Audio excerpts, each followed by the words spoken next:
Okay.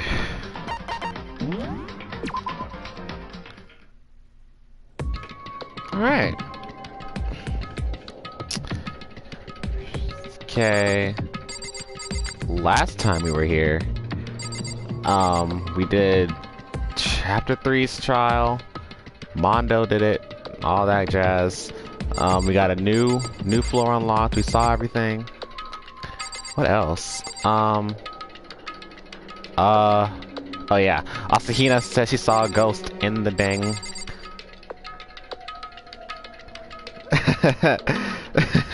Let's start with a deep sigh. I know, it's been a long day. I had a good sleep too. Moment I came home, I fell asleep. Like, I went to bed and woke up. I got home, like around, you know, almost 3 o'clock. I fell asleep, woke up at 6. Jesus Christ, I got energy. Alright, yeah, but Asahina sees a ghost in the damn locker. Let's see what it is. She claims it's Chihiro. Is this the locker? There was something in here. Huh? Inside the locker is a laptop. What's something like that doing here? Hey. I remember seeing this. Oh, that's right. I saw it in the library before. It looks like a laptop. The laptop looks pretty old and it's all covered in dust. So... It's broken. I tried pressing the power button earlier, but nothing happened. It's broken, huh? Too bad. But how did the laptop get from the library to here? It would seem... And I guess it's in sleep mode, but the power is definitely on. Huh? I thought it was broken. I would bet that Chihiro fixed it. After all, he was known as the ultimate programmer. Then perhaps... More importantly, Hina, you said you saw a green light, yes? Surely you did not mistake the green light of the monitor for a ghost. I'm surprised you were able to dress yourself in the morning. Oh man, if I had the loves clueless girls attribute, I would have fallen in love big time just now. I'm so glad I don't have it. Well, I didn't really expect to find a freaking laptop inside of a freaking locker, okay? Hey, come on! It's okay. I mean, anyone can make a mistake like that. As a matter of fact, one time I thought I spotted a gray alien, but it turned out to be a tadpole. What are you saying? Don't compare what happened to me to one of your stupid delusions. Don't be mean! Don't be mean. I was trying to make you feel better. What if I get all depressed forever now? But listen, isn't this really strange? What's the laptop doing in here? In other words... Maybe someone hid it here. But... If that's the case, we found it pretty easy. Wrong. Whoever put it here, I don't think they were trying to hide it from us. Huh? What do you mean? Hey. Haven't you noticed? There's one big difference between this room and all the others. There's a difference? There's no surveillance camera. Yes, it's me. Precisely. There's no camera in here, which means this is the one spot where the mastermind is blind. So you're saying someone put the laptop here so the mastermind wouldn't know about it? It's true. And what Hina saw wasn't the ordinary glow of a computer screen. It was the figure of Chihiro, shining pale green. Hey. I think it would be best if we investigated this laptop in a little more detail.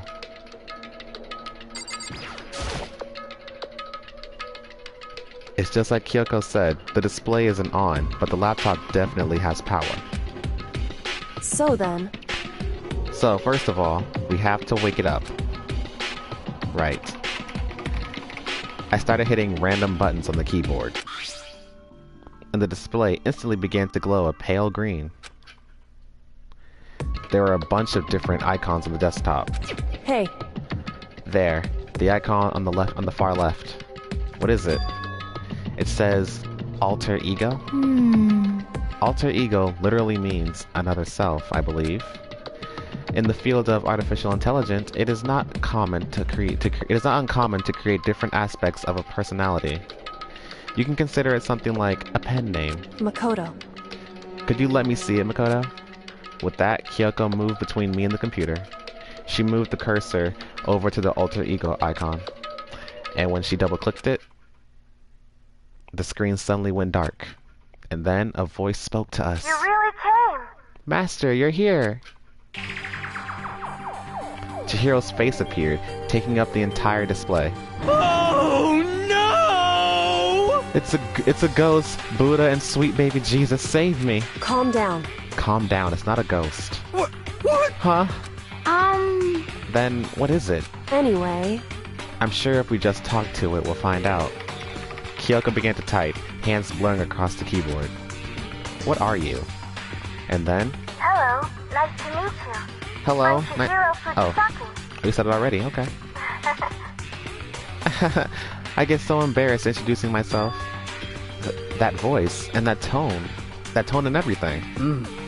It's Chihiro. I knew it. Alter ego. I've heard about this kind of AI program, but I've never seen one for myself. We all do, Urza. We all miss him. He's in our hearts now. He's in our hearts. AI program? That's right. It's how Chihiro earned his title of Ultimate Programmer.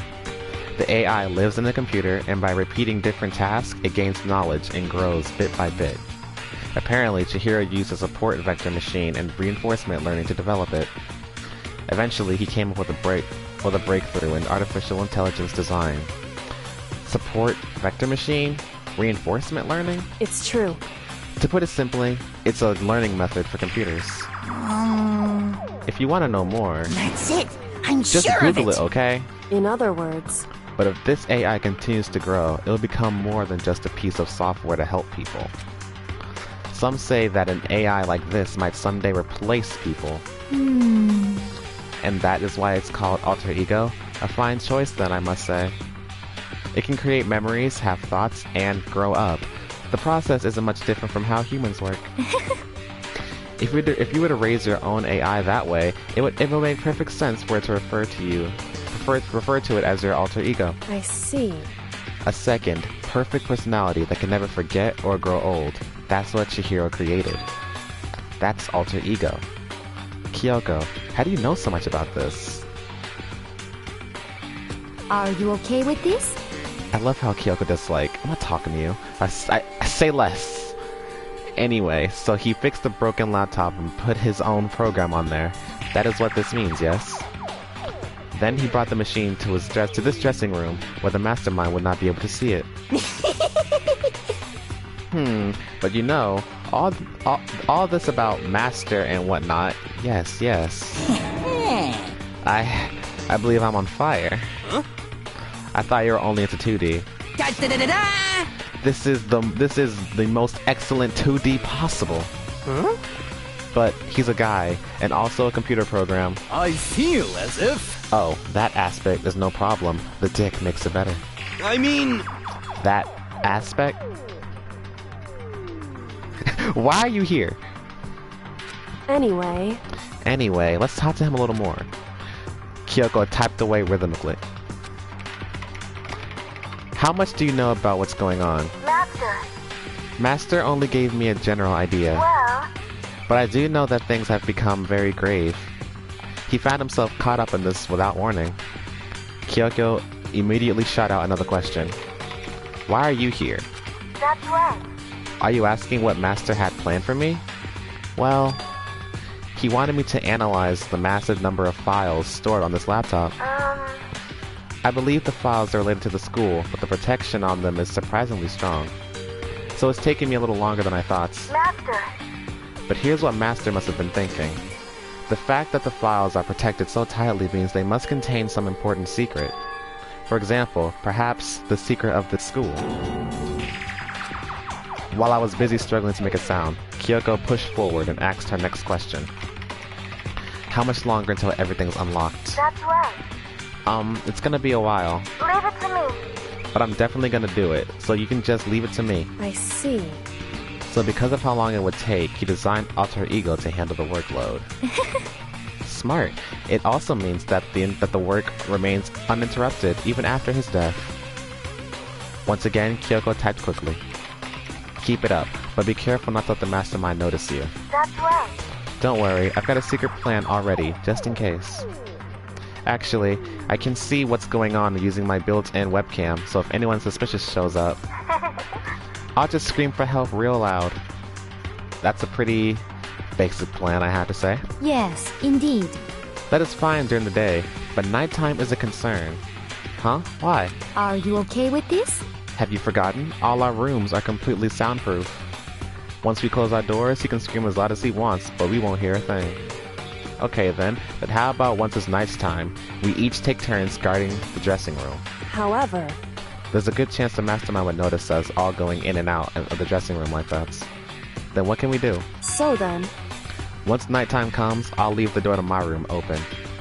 Then there's no way I can miss Alter Ego yelling. But But if you leave your door open all night, then it's true. there's a chance I may become a victim myself. I know. However, But I'm not as weak as you may think. I wouldn't go down without a fight, I assure you. There was an undeniable strength in her voice when she said that. She was totally confident that she would be okay. That confidence was somewhat similar to Byakuya's tone, but at the same time different. Yeah, it had an entirely different feel for sure. Like someone who'd been dropped onto a battlefield versus someone who'd been born on a battlefield. I feel like that was the fundamental difference.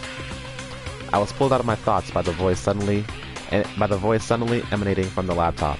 So, Would you mind if I asked a few questions? I haven't seen Master for a while. When you got here, I thought it was him, but is Master? For a split second, Kyoko seemed not to know what to do. But she recovered just as fast and quickly began typing. Her answer was clear, concise, direct. Chihiro is dead.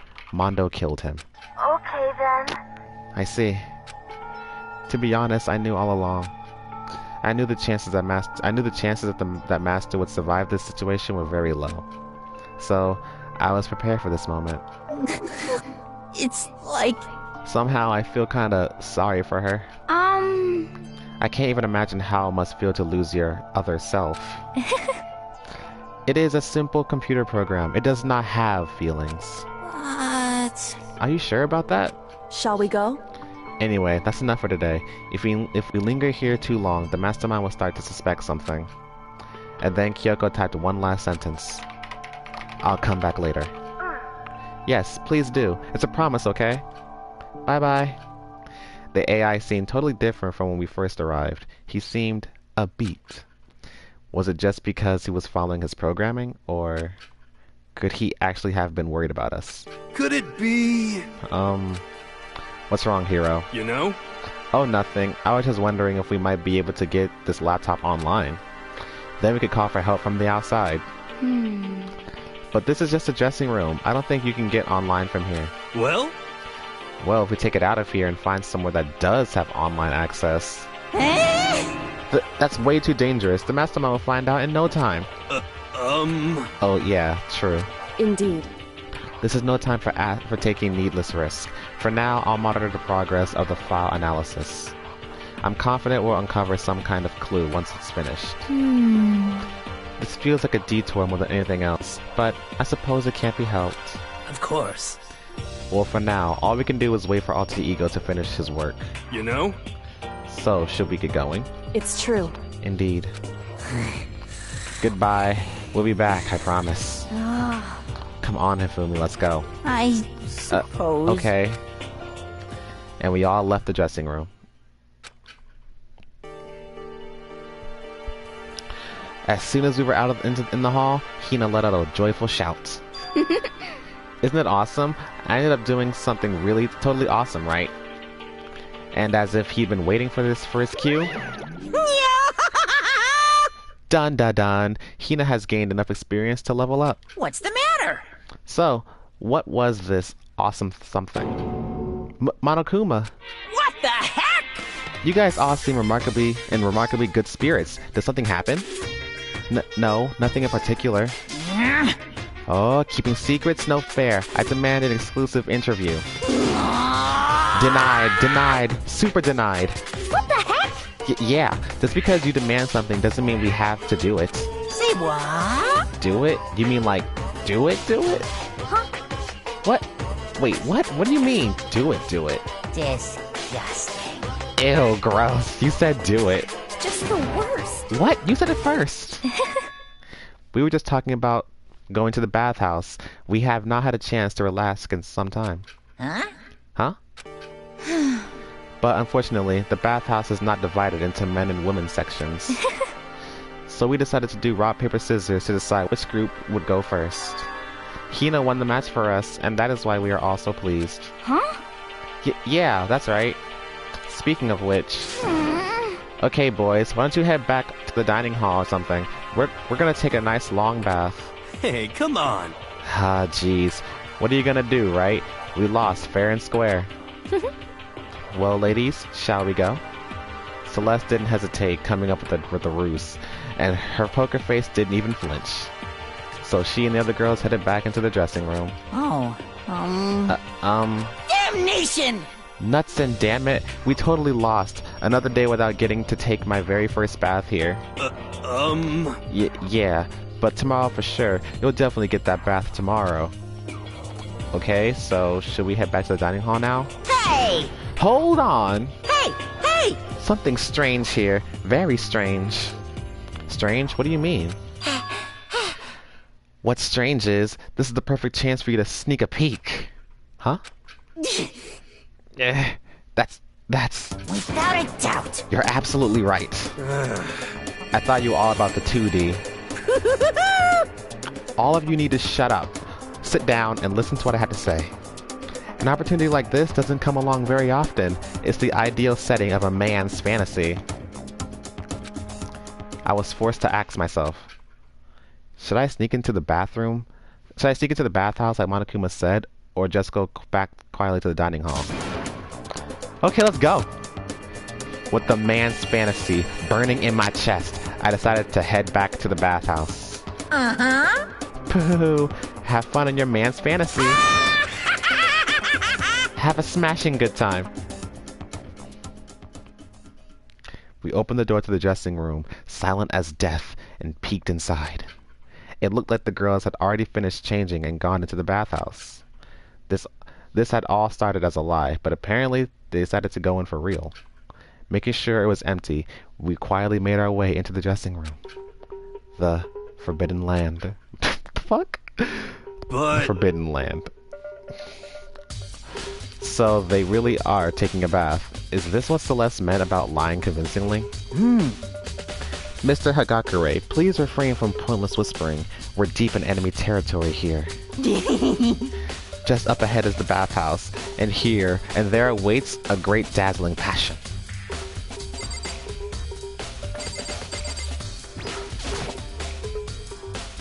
I placed my hand on the door, leading into the bathhouse. I opened it gently, inch by inch. I maneuvered my hand like a master craftsman to avoid making even the slightest sound. A little further, and then, on the other side of the thick, rising steam, I saw...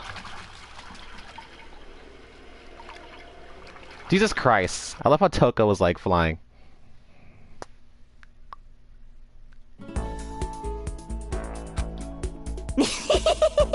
I'm not sure how to put it, but I always feel refreshed after a job well done.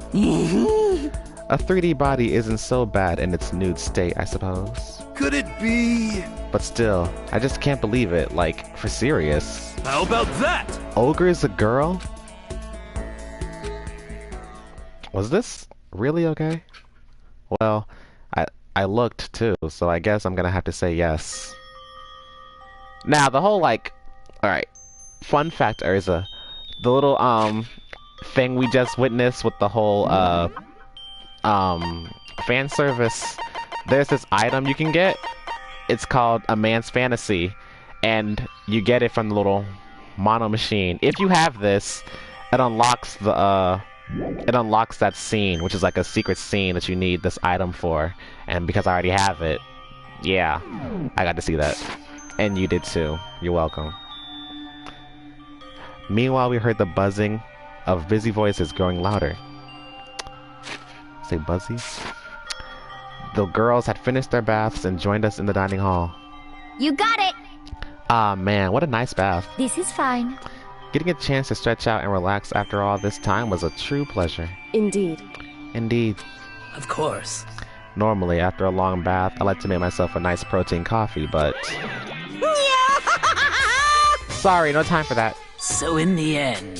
That's what I figured. Huh? Huh? Actually, Cool. If Hifumi wasn't there, would have been better. Okay. It's time to stop. I hate him too. We were just saying in the bath how it was about time for you to get up to something. because After seeing how happy we were, an evil little monster like you would never let that last for long. You're all so terrible to me. My entire existence! There it is. My entire existence. Everyone's so cold and mean, even after I got presents for you all. Presents? Well now, well now, well now, well now. Oh, have I got your attention? Then let's head to the gym where your presents await. See ya later! No questions, no dilly-dallying. Get a move on and everything will become clear. Oh, What is it? What are you scheming this time? it would seem... He's probably going to repeat the same thing again. Providing us with a motive to get things moving. Huh? Again? I don't want...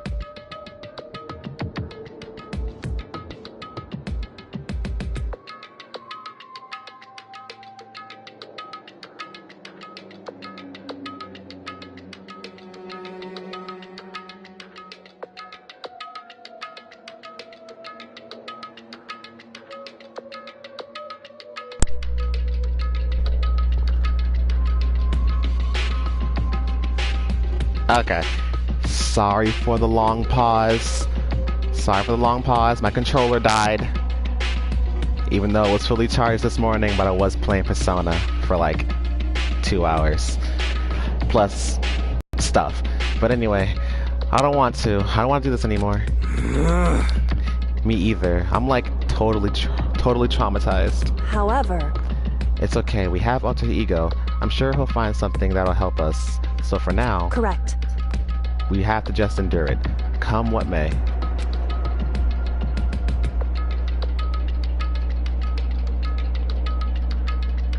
With heavy feet, we made our way to the gym, but when we arrived, there was already someone waiting for us. What? To be kept waiting with the likes of you, rest assured, if we had access to firearms, you'd all be dead. Byakuya, did you get here early? Did you forget how to walk? Is that why you're late? It's simple. Right foot, left foot, right foot. The same as always, I see. Her, on the other hand. What the heck? Oh, she's back to her Debbie Downer self, huh? I heard what sounded like a sneeze, and she was back to her old self. So she goes from maniac to depressive whenever she sneezes. She seems kind of late to add that into the mix. What the heck? Why does everyone keep making fun of me? I hope you all win the lottery and get hit by a bus. So when you want to say something mean, then you can talk, huh? Well, Anyway, it looks like everyone's here, So then, which means...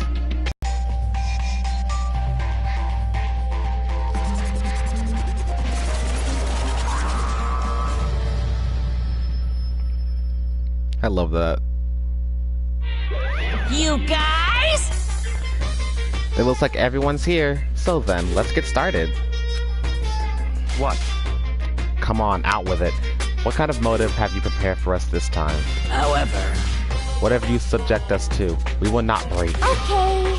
Yeah, that's right. We're not gonna lose to you ever again. Come on! You don't have to get so defensive. Calm down. I decided to change things up a bit this time.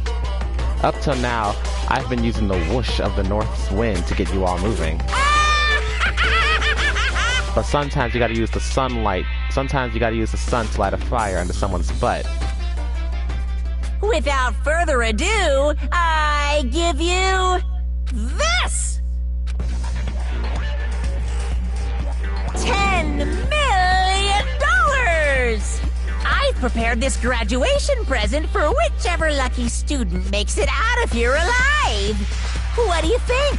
It's 10 million bucks! 10 million smackaroos! I'm killing everybody on sight. It's like totally wowie wow, am I right? So that's the motive you prepared, is it? $10 million is... it's not nearly enough. Ha! Jack is like, bitch, please. My clothes cost more than $10 million. It's true. When it comes to motives, money certainly is the gold standard, so to speak. Whether it's in a mystery novel or the real world. But What are you saying? there's no way we kill each other for money. Of course. She's right. You can't simply purchase a person's life. You can say 10 million. You can say 10 million or however much. I don't give a crap. For serious. Yeah, they're all right.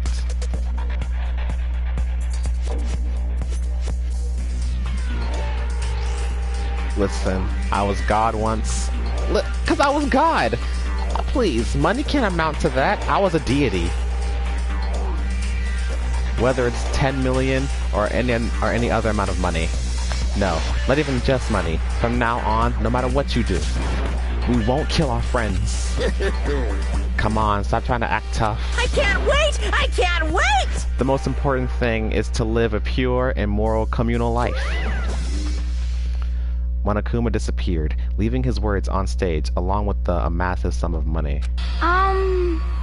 There's nothing to worry about, right? Nobody would kill a friend for money, right? Have you so quickly forgotten the lesson from last time? You can't judge others by your own standard. Yeah, there might be someone here who's having money problems. Personally, I've earned over $1 million from my gambling efforts. My life is comfortable. I'm telling you! Hifumi, what about you? You know nothing! I'm a super popular content creator. I don't have any problem making enough money to buy my comics and DVDs. Then... Hey,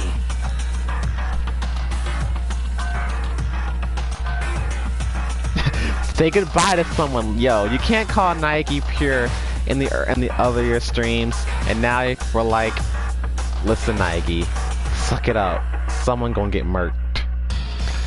Just stop. Just stop. Pressing others about their personal finances is ugly. Ugly. Don't worry. Either way, whatever's going to happen will happen without warning. That is the nature of this game.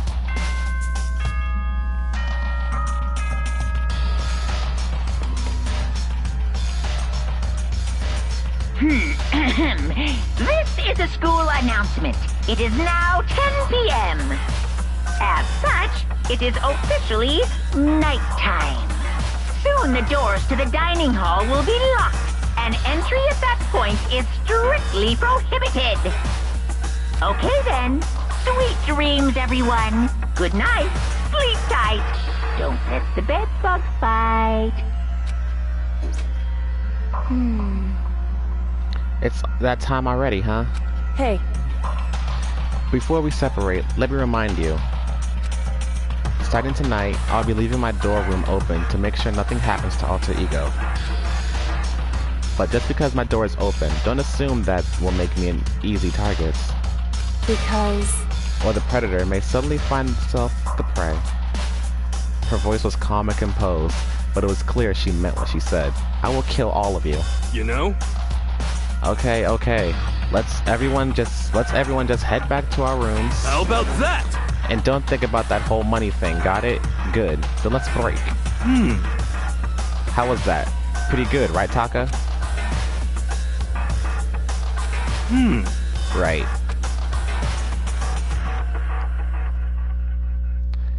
As soon as I was back in my room, I crawled into bed. Money. There's no way that's gonna get anyone to kill anyone else. I told myself that, but deep in my heart, I was still troubled. After all, I thought the same thing last time about having our secrets revealed.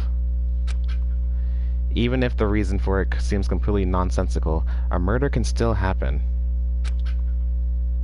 That's the lesson we learned. this time. This time it's different, I'm sure of it.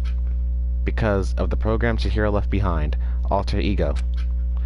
We finally have some small hope to grasp onto. As long as we have that, then I'm sure.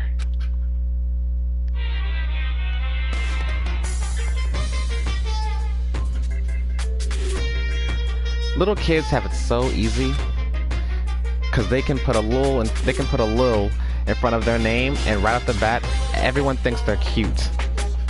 Well then, I want everyone. I'm starting to miss Taka. Listen, he's gone. All right, his soul is just like his soul is broken. Like he lost his first friend. Like he ain't talking for a good while, or ever.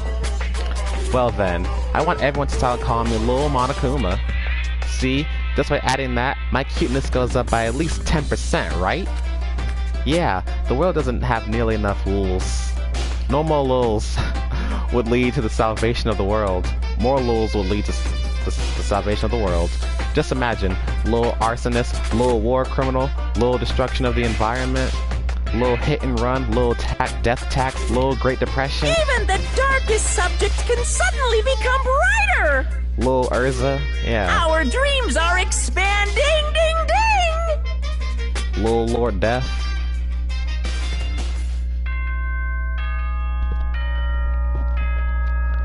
Little plane crash, little helicopter crash, little explosion, little suicide. Good morning, everyone! It is now 7 a.m. and nighttime is officially over. Time to rise and shine! Little car crash. Get ready to greet another beautiful day! Little breakfast. Let me stop. Well then, I guess I should head to the little dining hall. Let me stop.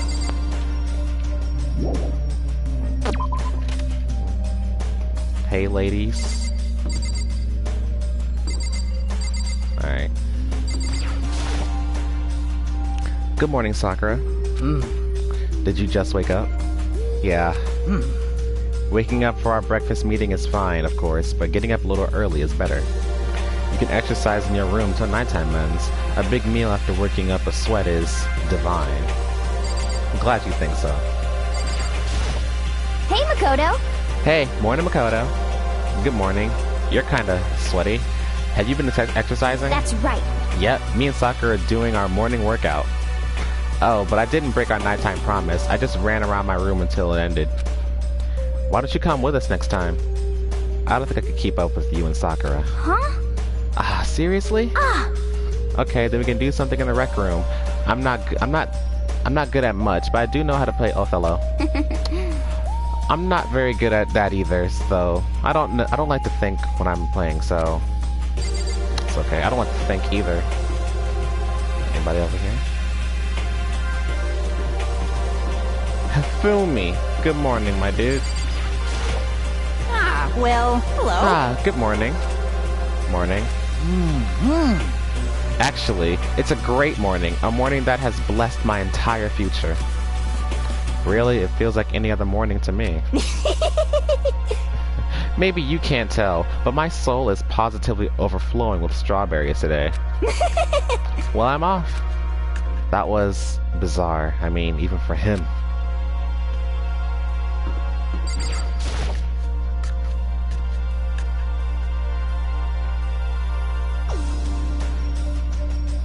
Could it be?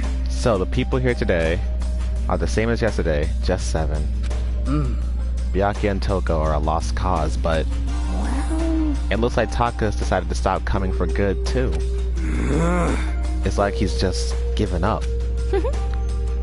For people wound as tight as he is, when you snap hard.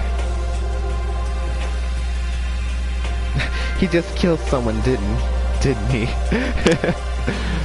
This early? For someone wound as tight as he is, when you snap hard. I wish there was some way to make him better. On another topic, Kyoko, did everything go alright last night? Indeed.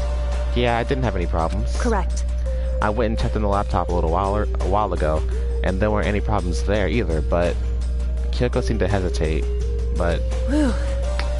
It's related to this case, so I suppose it should be blunt. Anyway, I have to make a new rule. Using alter ego without permission is prohibited.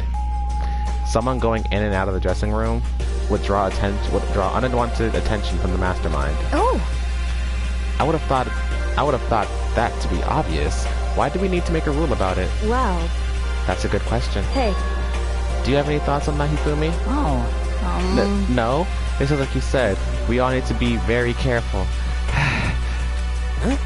Huh? Say what? Whatever. Let's just hurry up and eat. We don't have time to stand around flapping our lips. What? Jeez, what are you talking about? Jeez, why are you talking like a pissed off drill sergeant all of a sudden? We ate breakfast in a rush, then headed back to our rooms. Alright, free time. What should I do today? Alright. First, we're gonna go get some we're gonna go to the place and get some gifts, cause I'm pretty sure I'm running out of gifts for people.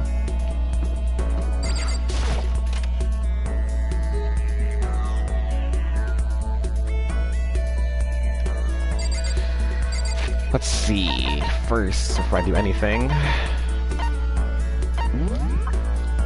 let's see. Taka, he probably ain't gonna talk to nobody. Byakuya, Hifumi, Yasuhiro, Asahina, Toko, Sakura, Celeste. Alright. Today we're gonna hang out with... Oh, I know exactly who we're hanging out with. Oh, I know who we're hanging out with. Haha! I know where I'm going to hang out with. It better work too. Don't put that Chihiro shit on me.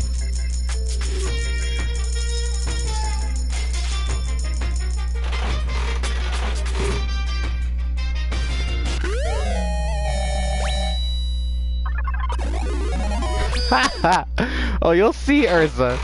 Oh, you'll see. They'll all see.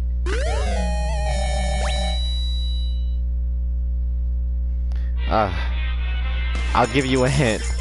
I'm doing this. I'm gonna hang out with them just to spite you.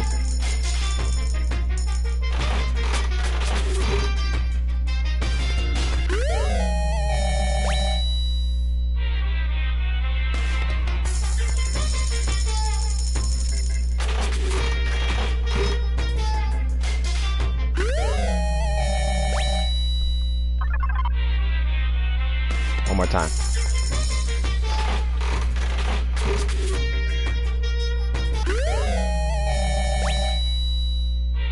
Alright.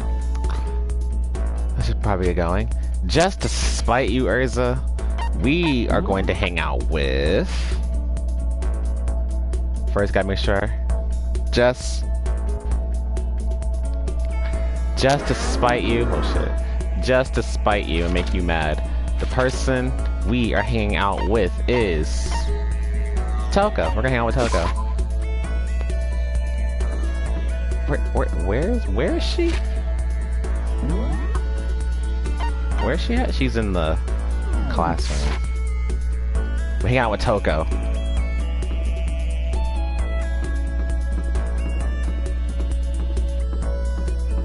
Better talk to me too.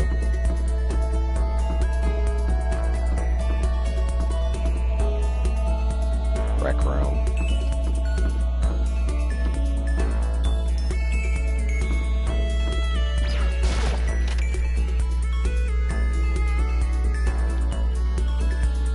Hey, it's Jack. All right,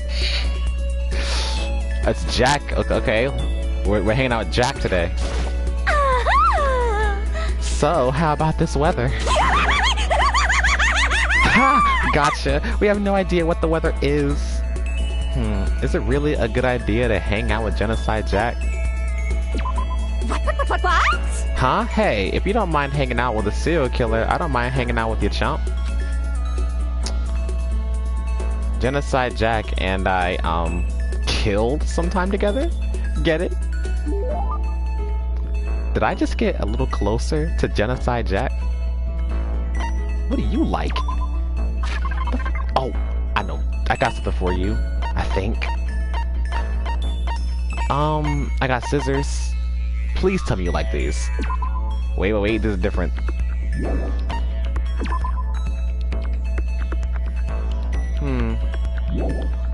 Two different types of scissors. I don't know which scissors she's like. Oh, YOLO. Oh, she didn't like these. Oh, she gonna kill me? I think I made her mad. She doesn't like... Okay, she didn't like those scissors. Damn, that was tough. We're gonna try again. We're gonna hang out with her again. No, we're not. Someone's at my door. You got lucky, Urza. Taka. Is it true? Can I really see Chihiro? Huh? You mean alter ego? Is he still alive? No, not quite. Let me see. I want to talk to him. Taka? The way he is now, there's no way I can explain what's going on to him. Kyoko said we're not allowed to use alter ego. But even so, I can't just leave him here like this. Okay, why don't we get going? Alright, come with me, big guy.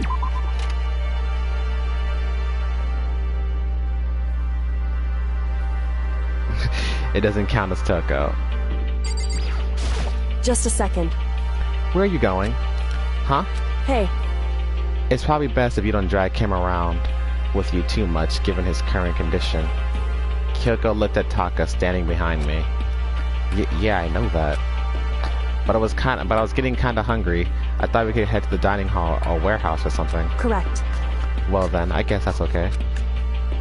I thought I saw a brief flicker of doubt, but maybe it was just my imagination. Oh no, Kyoko know where we going. Kyoko ain't no fool. Hey Jack, I know I gave you the wrong present, but what's up? Is that Toko? What? What are you two up to? Don't tell me you're gonna... Yes. Having lost his new brother, Taka is ripe for the taking, so Makoto swoops in to steal him away. Am I on fire? I severely regretted talking to Genocide Jack, even if by accident. You SOB! But that doesn't matter right now. Have you seen Byakuya? Huh? No, I haven't. Good heavens. My love is being pushed to the limit. I almost feel bad for him.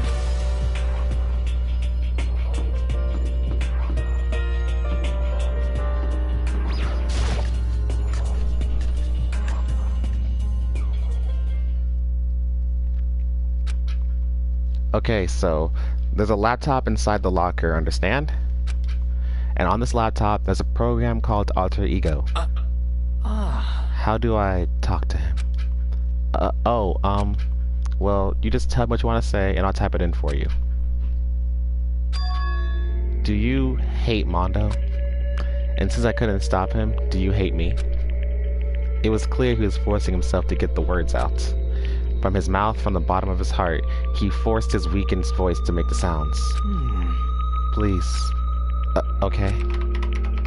I typed the questions as quickly I typed the question exactly as Taka had asked them. And then... Do you hold yourself responsible? But... If Master could talk now, I think this is what he would say. Please, live your life for the both of us. It's impossible for me now, but you can still survive and escape, all of you. Hey, Taka. I was about to say more, but quickly closed my mouth. Hey! The one asking those questions is Taka, right? Analyzing all available data, that's the only conclusion I can come to. Master told me how close Taka and Mondo had become. So that must be why he feels responsible. The screen suddenly went dark, and what appeared next was... Stop fucking around! You're not letting yourself get crushed under the weight of that responsibility, are you? Yo. A man's only worth as much as the load he can carry. You get it, right, bro? Hell, what am I saying? Of course you do. That's... So... I'm sorry if I startled you. That was my attempt at a simulation, using the data about Mondo that Master had given me. I figured if Taka was depressed, that's the kind of thing Mondo would have said to him. Yo. So you're just gonna stand there, huh? Just wait for things to get better? Just take your time and get all depressed. Take the time to indulge your regrets. You might even start walking again without realizing it. Sure, that kind of mediocre thinking might work for some people. What if I said it with that kind of condescending tone?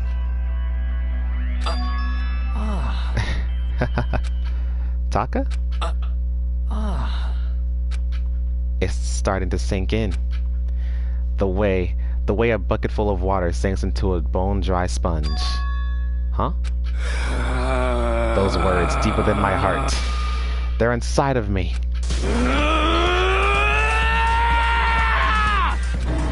Taka! Who the fudge is Taka? Your eyes. F you! Hey, don't worry about it. Guess I caused kind of a scene, huh? Shoot, man. And your voice. Yeah! I'm a new me. I'm totally stuffed with fighting spirit now, you dumb butt. Okay, Taka, just calm down. What? I am calm, and don't call me Taka. That's not my name anymore. I'm me. I am me. Taka let out a bone-chilling howl and ran out of the room. Hey, Taka, hold on. And I took off after him, but someone stood in my way. After tagging Taka out, she walked briskly into the dressing room. Just a second. What do you think you're doing now? She mad now. Kyoko! Oh, no. See, this is just... Enough already. Don't go around doing whatever you feel like. It causes problems, and not just for me, for everyone. Sorry. Correct. If you're really sorry, you'll get out of here, now. Okay. Finally, I headed back to my room, embarrassed and sullen. Haha, Kyoko said if you don't get your bitch ass. Still, what was with Taka's sudden freakout? He turned Super Saiyan. I'm seriously worried about him now. He Ultra Instinct. That white hair.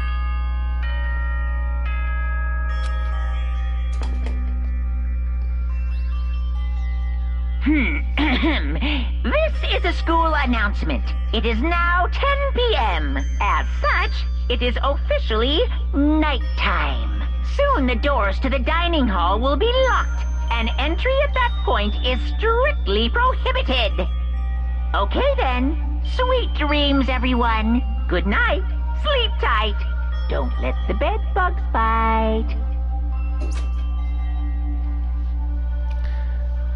It's nighttime already? I guess I'll have to wait till tomorrow to figure out Taka's whole thing. For now, time to sleep.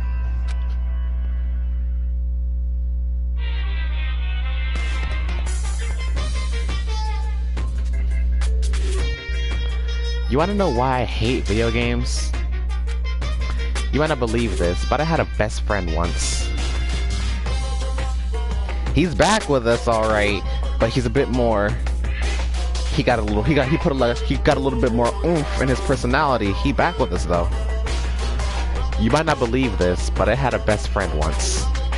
Actually, he was my only friend, but unlike me, he had all kinds of friends. So, me and him were at his house one day when a big group of guys showed up to hang out.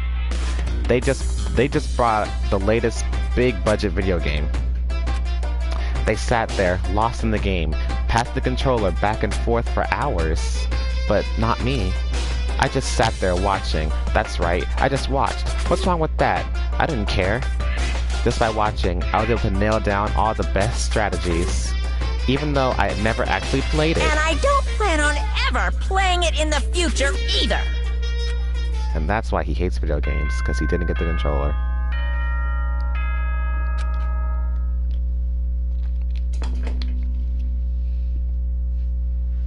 Good morning, everyone! It is now 7 a.m. and nighttime is officially over. Time to rise and shine! Get ready to greet another beautiful day! Alright, I need to hurry up and get to the dining hall. I need to tell everyone what happened with Taka yesterday.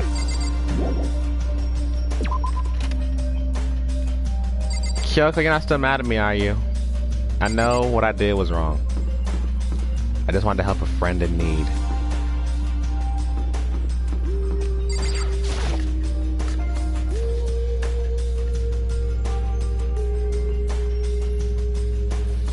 You know?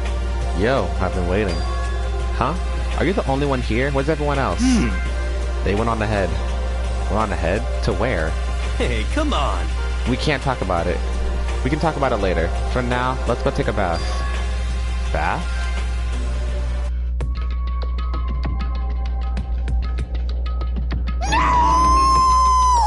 Yeah, someone help! Hifumi, what's going on? Makoto, save me. I never asked you for anything, but I'm asking now. What happened? She's trying to kill me. Hifumi pointed at. Huh? Kyoko's trying to kill you.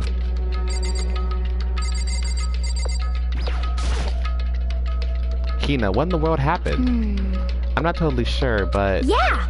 But Hifumi did something bad. I'm pretty sure of it. Kill him. Let it happen. No, and then my wife will get killed. I cannot let them legs go anywhere. You are late. Sorry. So what happened? I don't know too much about it. You should talk to Kyoko. I will, after I'm done hearing what y'all gotta say. So, Sakura, what happened? I don't know. Well, But considering where we are, it must have something to do with the laptop.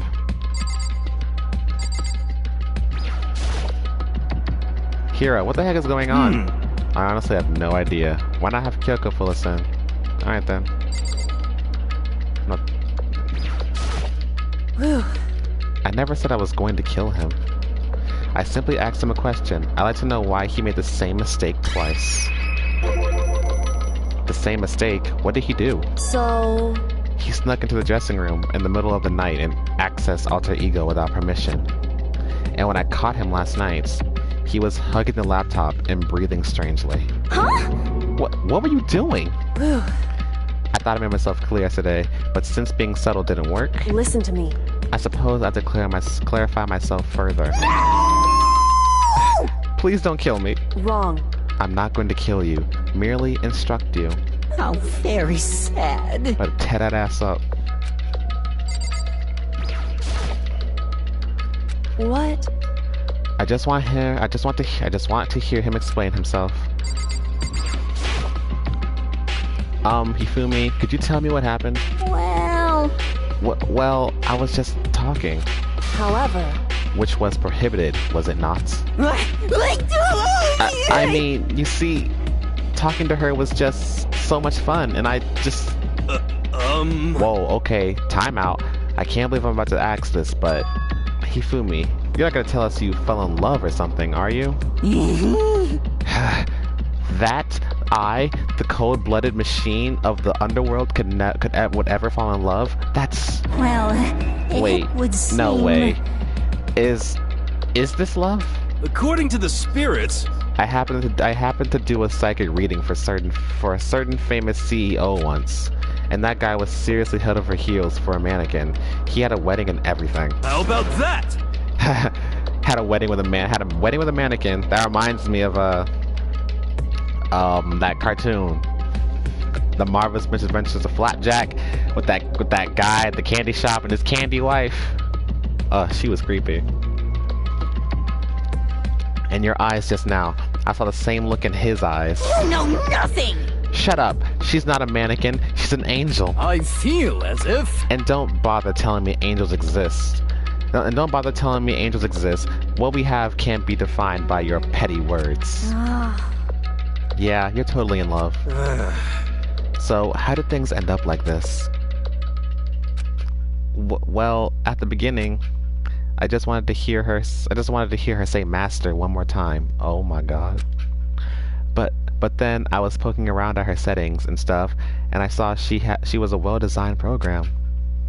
And it was like, how can I say? It was the first time I was ever able to talk like that with a normal girl. But she's definitely not a normal girl. What? Even when all we did was talk about my hobbies and stuff, she wasn't annoyed or disgusted or anything. Can someone hit him, slap some sense into him? Your stories are so interesting, Hifumi. Come on, tell me more. I want to hear everything you have to teach me. I suppose. That was the first time a girl's ever said anything like that to me, besides my mom, I mean. Hey. Your mom says stuff like that to you? That's kind of amazing all by itself. It's like... That's why I was just so happy. It was so much fun. And before I knew it, I found myself, you know, liking her. Her face, her personality, her voice, even her keyboard. Well... Even the keyboard! I think you have misunderstood the situation, Hifumi. Are you okay with this? Alter Ego was not interested in who you were. It was interested in what you knew. It is an artificial intelligence. It exists to learn. Of course it wanted to hear of things it did not know. You are an expert in many things Chihiro could not have taught it about. For what it is worth, for what that is worth. Honestly. Alter Ego wants information, that is all. I know that. I know, I mean, I do know that, but still. Are you saying it's totally hopeless, or... You gotta be freaking kidding me. F you! Hey you jerks, I'm sitting here listening to you guys jibber jabber about whatever. Yo! Oh, Taka, are you back? Who the hell's Taka? You? Listen up, I'm me, got it? What the heck? Huh? You're who? What? Don't bullcrap me, isn't it obvious? I'm Kiyotaka and Mondo, so like Kiyomondo. Kionando, something like that, I guess. I'm gonna stick a banana up your tailpipe. What the heck kind of fusion is this? What's happened to you, Taka? Actually, I told everyone what happened the day before. Well then. So because of what Alter Ego said to him... Are you sure it's Alter Ego's fault? Maybe Mondo's ghost showed up and possessed him. Ghost? There's no such thing. Hey, you love that? Yeah, that's probably their ship name for all I know, because I told you they are a very popular yaoi ship. That's probably their ship name. And we all know that Mondo's top. What? God, you're really cheesing me off. Hey, Hifumi. Yes? Yeah! I don't know what you're thinking, but... F you! Bro belongs to me. Huh? Yeah! Alter Ego, he's an exact copy of the one who gave me my soul back. And I'm not gonna let anyone else have him ever again, fudging idiot. I love how he doesn't curse. I'm afraid I can't allow that. What? So it would seem. I can't withdraw. Mr. Ishimaru, since I have this opportunity, let me say this right now. That's it. I'm sure of it. Destiny has bound me and her together in the Gordian knot of truth. Gordian knot of true love. Me and him have been melded together in the white hot heat of friendship. Hey, come on, you guys. Moron, talk down to me and I'll ram my fist right into all four of your vital points. Completely unforgivable. Well, I punch at the speed of sound, and I don't have any arm hair, so there's no drag. Enough already. Knock it off, both of you. Hey. This doesn't belong to any one person. Chihiro left him to all of us. We can use him to finally gain access to vital clues. Kyoko's right. If anyone dares disturb our peace any further, they'll have to deal with me. What? Damn it. Anyway. Until Alter Ego has finished his work, don't do anything weird. Have I made myself clear? So? I can't hear you. I suppose. Yes. Yeah! Got it. So then. Okay then, let's get out of here. We can't afford to linger for too long. Look at that bad ass. Hey. Turn your back to me and call me nothing. Are you sure it's okay to let them off with a warning? Indeed. Yes, I have a plan. Damn, she is... Damn. It'll be fine. Just that braided hair. Stop. But that braided hair, you see it? That braided hair she got, that outfit. I just want to grab her by the tie and just. Let me stop. This is YouTube. After watching Ifumi and Taka leave dejected, we all went back to our rooms. It's still morning. Oh shit. Okay. It's still morning, but because of everything that's happened, I'm tired already. Well, anyway, I just had to pull myself together. So what should I do with the rest of my day? Okay. Okay then. Now then, let's check something real quick.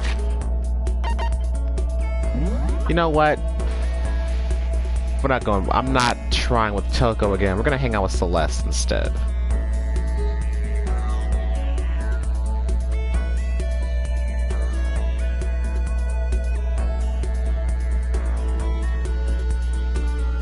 We'll hang out with Celeste instead. Let's see if I got anything that Celeste will enjoy.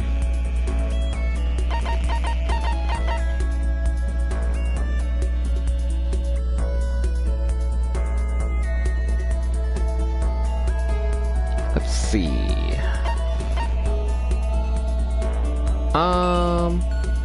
Oh really? Do I have that? Yep.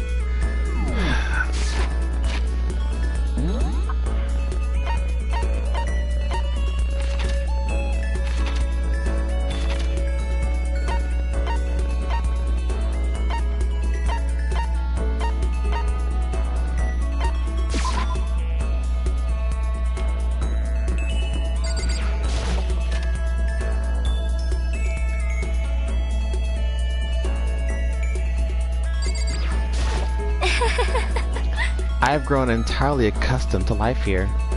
With enough time, any place can eventually come to feel like home. Should I hang out with Celeste for a while? As for me... I truly frighten myself. To captivate even insignificant... To captivate even insignificant little creatures like you. I spent some time with Celeste. Celeste and I grew closer today. Want to give us a present? Let's see.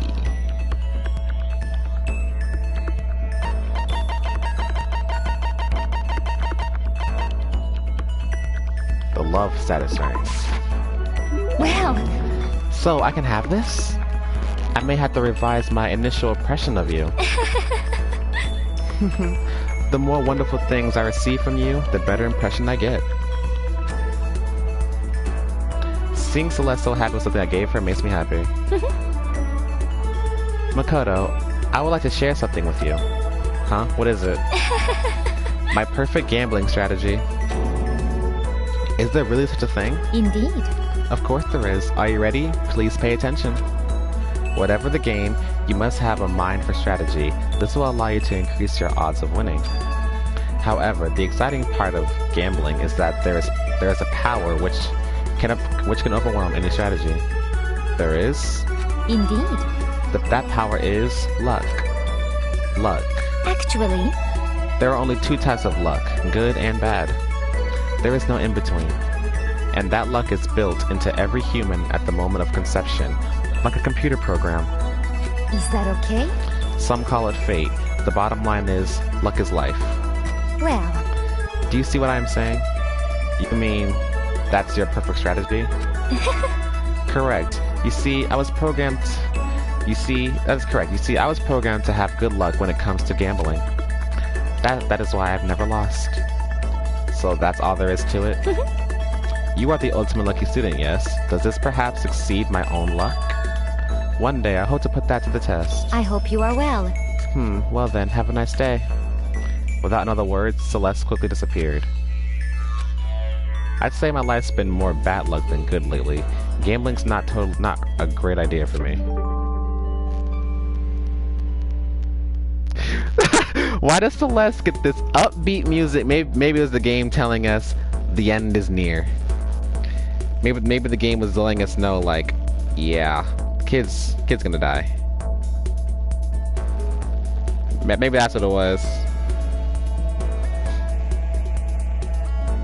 For all we know. Celeste's report card has been updated based on your experience with her.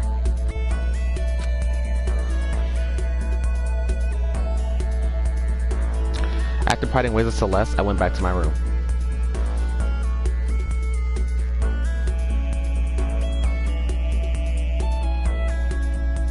I still have some time. I feel like I'm wasting my time sitting around here. I should go look around. We're going to go to Celeste again.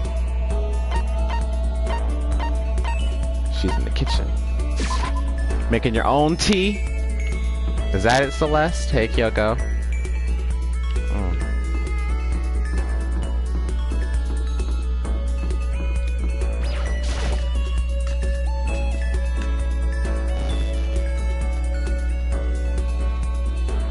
Damn, I really wish I didn't hang out with Kyoko first. Goddamn.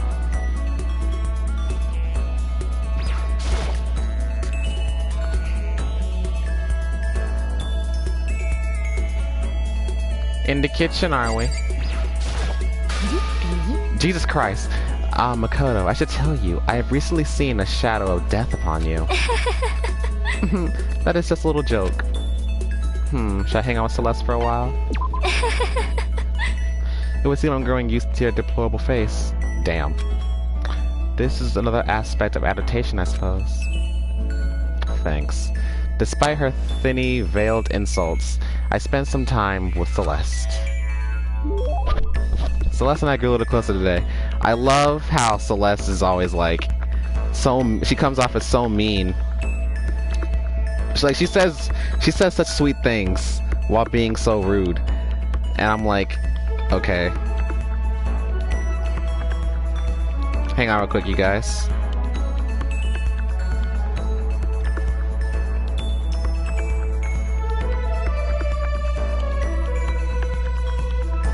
Okay. Celeste and I get a little closer today. Want to give Celeste a present? Definitely.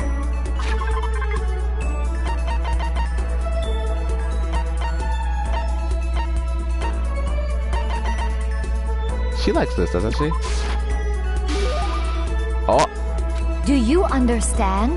Do you understand the sense of gratitude I am trying to convey to you? I don't know, you give me that creepy ass face.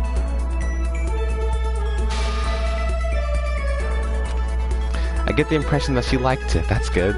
Let's see. Jesus Christ. She gave me that creepy behind face. And she's like, do you understand the amount of gratitude I'm trying to convey? I don't know. Give me that creepy ass face.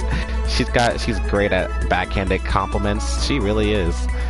Hey, Makoto, do you like Mahjong? I've never actually played. Most unfortunate. Is that so? A pity. I was hoping we might play together. Are you good at it? Yes, indeed. No. Good? No, I am not merely good. I once played a game of Russian roulette mahjong and won. Russian roulette? It was a truly fierce contest, put on by a half-insane billionaire in the basement of his mansion. My opponents were a fierce old man and a silver-haired boy who was said to have the devil's own luck. Alright. Real quick, Urza. Like what Celeste just said, Celeste said her opponents were a fierce old man and a silver-haired boy that had the devil's own luck.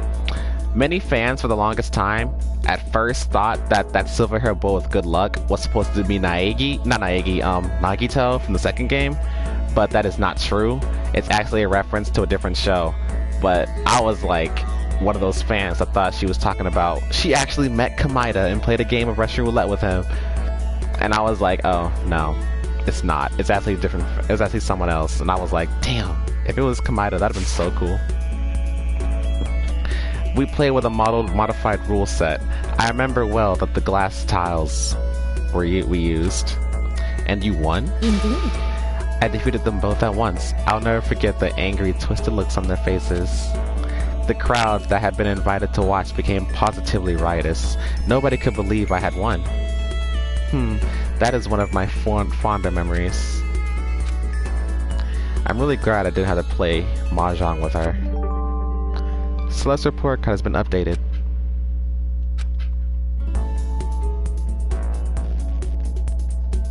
Unable to comprehend Celeste's fearsome past, I went back to my room.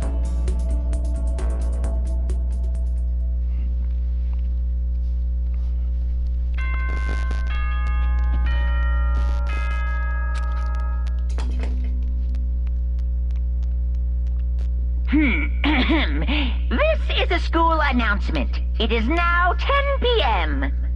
As such, it is officially nighttime. Soon the doors to the dining hall will be locked, and entry at that point is strictly prohibited. Okay then. Sweet dreams, everyone. Good night. Sleep tight. Don't let the bed bugs bite. Nighttime already. I guess I just have to wait for bed. I just have to go to bed today.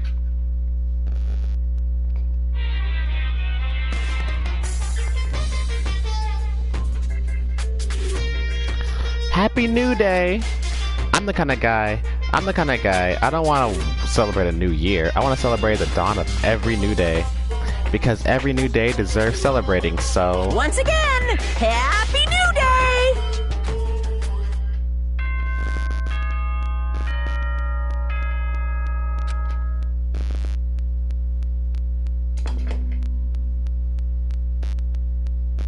Good morning, everyone! It is now 7 a.m. and nighttime is officially over. Time to rise and shine. Get ready to greet another beautiful day. I better get to the dining hall.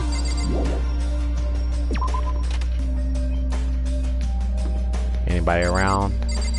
Okay.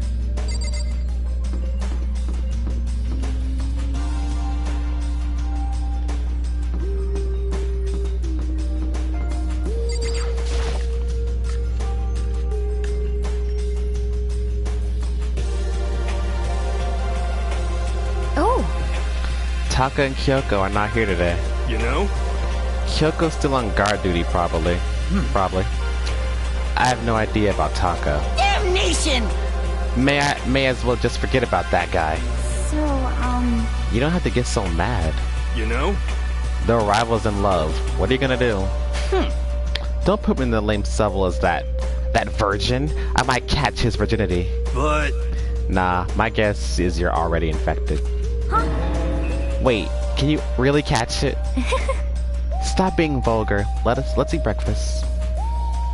But as soon as my hands approach my food... Huh? That voice. The doors to the dining hall exploded open, and a figure appeared. So in the end... So it's you, Genocide Jack, and...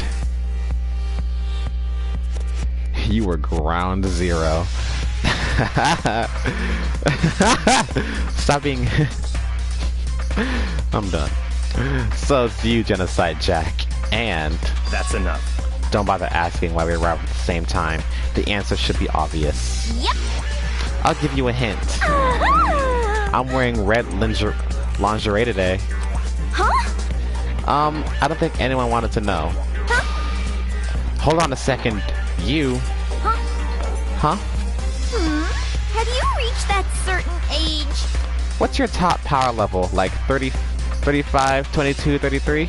You start out big on top to try and look thinner down south. You SOB! Look at your melons. They're seriously gargantuan. Do you... What the hell is that? Got a message. Look at your melons. They're seriously gargantuan. Do you drink them? Do you dunk them in milk every night or something? You're starting to freak me out. No forgiveness! If you lay a finger on Hina, I'll show you no mercy. So, what do you want? Surely you're not here to join us for breakfast. Naturally. Of course not. I came to hear a story. A story? A story that nobody's bothered to tell me yet. Are you talking about alter ego? Sorry, but we can't talk about that right now. What? Why not? Because of certain circumstances. Up till now, you haven't given a crap about anything, and now you're all concerned? I don't buy it. It's all clear now. I've just made a decision. When we get out of here, I'm going to feed your body to the vultures. What kind of messed up dictator are you? What? But isn't this a democracy? Or would you exclude those who don't fit into your tyrannical majority? That's not what we're doing. That's fine. Well, whatever. If nothing else, tell me what's going on with Taka. When I saw him yesterday, I happened to notice something seemed off. So I was curious. Indeed. Taka has become utterly useless. Celeste, you don't have to say it like that. I see. Did his spirit collapse or something? Was he unable to withstand this environment? Those men who clothe themselves in the cheap fabric of justice are often the first to fall. But perhaps that will make things all the more interesting. Interesting? Such ignorance. Such ignorance. Let me leave you with a bit of advice. Don't come to rely on false camarade, or you'll reap its bitter reward. What the heck? That's why you came? To give us that amazing advice? It seems I am unwelcome here. Then I will grant your desire and remove myself. Yes. Yeah, let's get out of here. Stop talking. You don't need to come with me. Yep. You don't have to play hard to get, Master. You can just play hard. That doesn't make any sense. Byakuya started slowly back out of the room. He then decided to pick up speed, and soon he was sprinting out of the dining hall. What? He ran away. So now he's running hard to get. I see. Wait. So at the end there, what was that all about? Just now, Byakuya was like, maybe he's like the mean guy who starts acting different or getting all flustered when things change. Guess so. Yeah, you saw that. Byakuya's always on top, but Genocide Jack was like, hey babe. Byakuya was getting he was feeling a little uncomfortable. He lost his cool for a second. I didn't even read that. Let me go back. I didn't even read that. Whatever. We went back to our rooms. What to do today? Celeste again.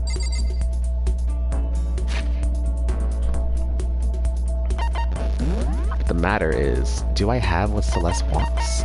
I'm about to be like I do in Danganronpa 2, passing out the water. Let's see.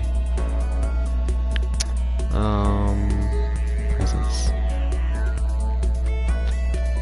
Do I have the thingy? Everlasting bracelet? Okay.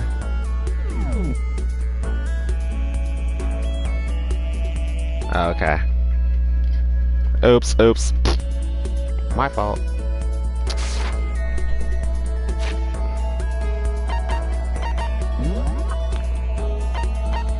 Press the wrong button by accident.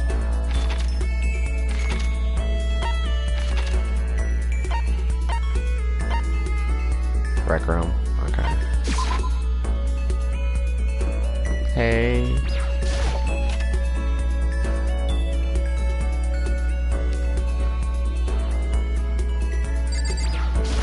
How are you? Makoto, how are you? Should I hang out with Celeste? Indeed. Would you like to play a game of chance with me? I would be happy to empty your wallet and show it to you. Damn. Celeste gave me the business. Celeste and I grew closer today.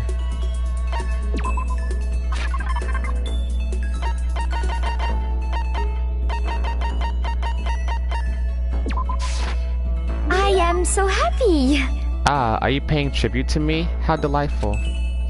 I get the impression she liked it. That's good. Celestia Ludenberg. Oh shit, what the fuck? Celestia Ludenberg. What are you doing? No matter how many times I hear it, I never tire of hearing my own name. Isn't it so splendidly charming? God damn you. Narcissistic. Oh yeah, I've been wondering about that. Why that name? Well, Why? I mean, is it from something? Why'd you pick it? I did not pick it. My name was given to me by my mother and father. Come on, that can't be your real name, can it? this is fine. It is indeed my real name. Make no mistake about that. Okay, so your parents gave you that name? Indeed. That's right. My father is French nobility, and my mother is part of a German family of musicians. There's no way that's true.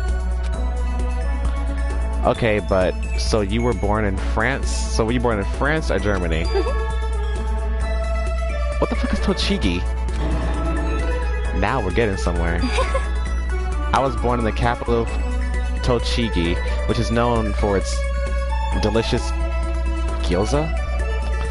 Do you know which city I speak? Hell no. I don't know this place.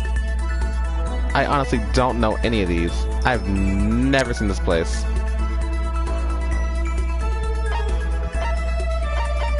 A, B, or C? Well,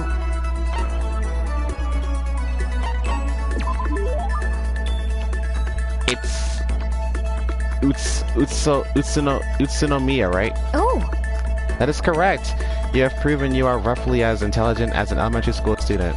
I peed the bed till I was in 5th grade.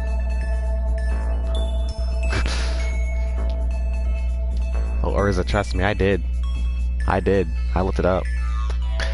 Or a high schooler, maybe. actually, You may be surprised to learn that I absolutely adore gyoza. I love its stench, its base vulgarity. So, as you can imagine, I'm quite disappointed that I will never taste my hometown's gyoza again. Never say never, you know. Once we get out of here, is that okay? we will never get out of here. How long will you continue with this ridiculousness? You should give up. Do you understand? If you don't, it can only lead to murder. Celeste's eerie words stuck with me long after she'd left. The more I talk to her, the more I just don't understand her. She is interesting. Raise. Sweet. Once I was all finished, I headed back to my room. Celeste is an interesting one. Do you understand?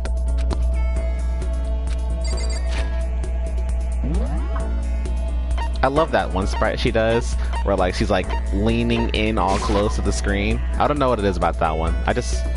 It looks creepy to me. I just like the way I like that sprite. That sprite's pretty cool. I like it.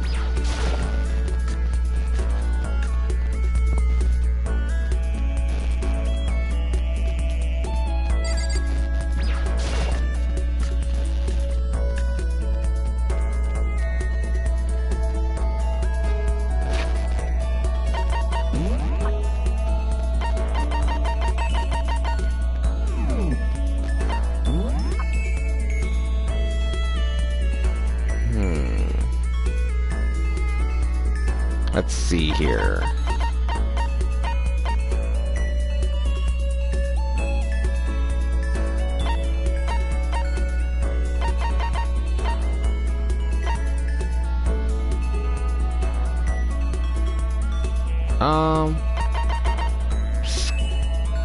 Oh. It's cool. How are you? Makoto. Hang out with Celeste? Indeed. Yeah, let's do it. Would you like to play a game? Wanna play a game? Jigsaw.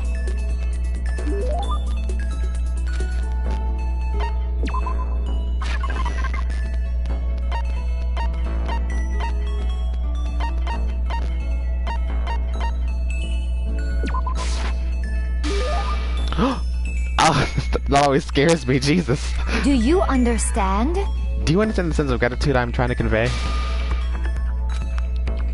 That genuinely, As for me- that genuinely scared me. I ain't even playing. Like, I keep thinking she could get mad.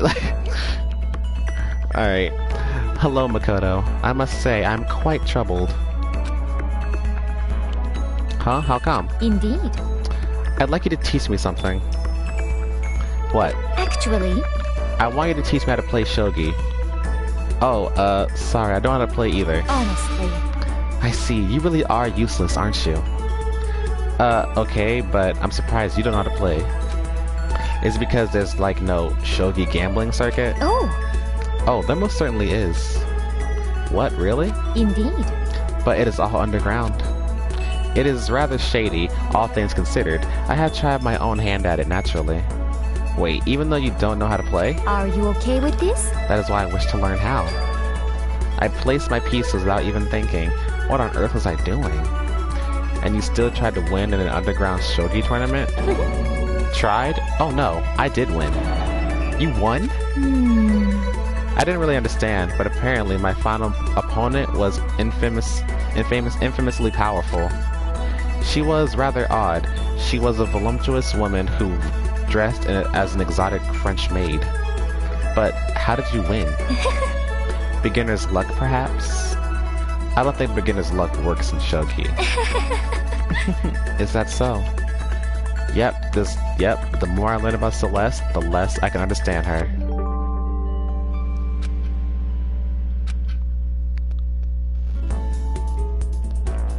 Reeling from Celeste's fearsome paths, I went back to my room.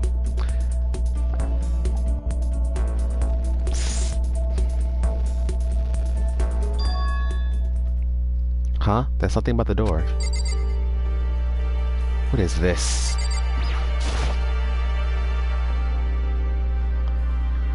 This piece of paper, it looks like someone must have slipped it under my door.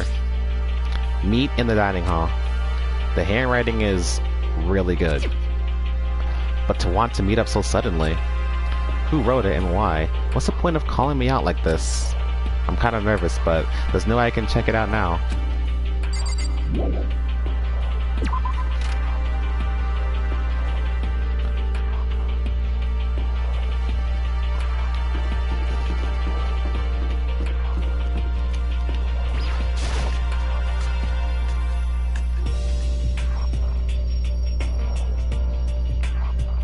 Yo! Oh, Makoto. Hero? Then the letter I found in my room? You know? Yep, I wrote it. Your handwriting is really nice. Well, I was always taught that if you have bad penmanship, a ghost would come and haunt you. Who taught you that?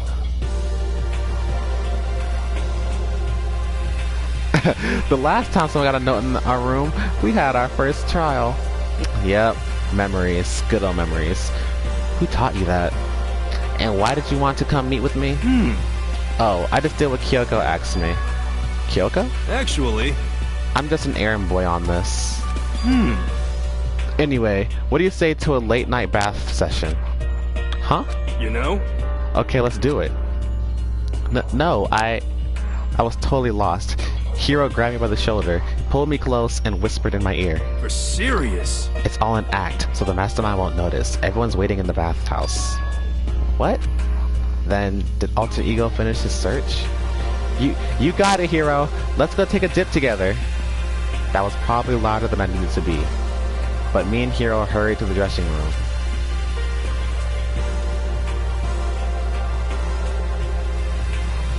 God damn it. As soon as I got to the dressing room, an angry voice echoed out. F you! Hey, you! How long are you gonna keep us waiting? Taka's irritated voice pierced the air as he stared pointedly at his wristwatch. It's almost 10 o'clock, you know that? Bedtime for all the good little boys and girls. Shut up. What? What'd you say? You want me to make you cry, little girl? Taka, he seems to be even worse off than I heard. Well, maybe it's a good thing. Maybe he's finally starting to grow a personality. What? You got a lot of poop falling out of that mouth of yours, you know that? What the heck? How rude. A maggot like you has no right to speak that way to our heaven-sent master. Oh. Are you back to your normal gloomy self? I can hardly keep track at this point. Shut up. Hey, come on. Anyway, everyone's here, right? Then my messenger duty is complete. Hey, You wanted us all to meet here, right, Kyoko? So what are we doing here? How about that? Isn't it obvious? It's gotta have something to do with Alter Ego, right? That's right. Oh, yeah, totally. Did he finally find a clue? What is it? A way out? The Mastermind's true identity?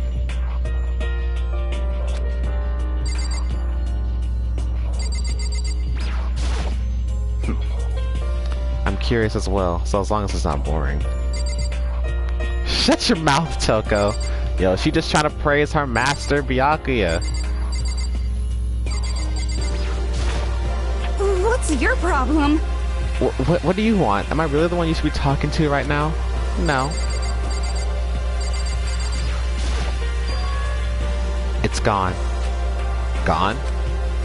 I came here a little earlier to check up on things, and that's when I discovered the alter ego, the laptop, has disappeared.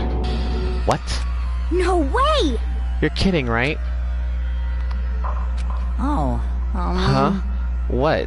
She's gone? F you! You can't be fudging serious. What'd you do with him? Was it the mastermind? Did they finally notice what we were up to? Wrong. I told Alter Ego to yell if anyone he didn't recognize appeared. If it wasn't the mastermind, I'm sure he would have all alerted us. Well... Maybe we just missed it? However, I was in the laundry room. Right next door all day. There's no way I wouldn't have heard it. But if it wasn't the mastermind, then the solution to this particular mystery is obvious. It could have only been him. without a doubt. Mr. Ishimaru, you stole her, didn't you? What? What? I'm the ultimate moral compass. I would never do something like that. I don't think it counts when you say it about yourself like that. F you! You're the suspicious one here. You're nothing but a big, jiggling sack of fat. Shows what you know. This isn't my true form. I still have 3 more transformations left. Damnation! Wait, I mean, it wasn't me. Everyone knows you're the thief.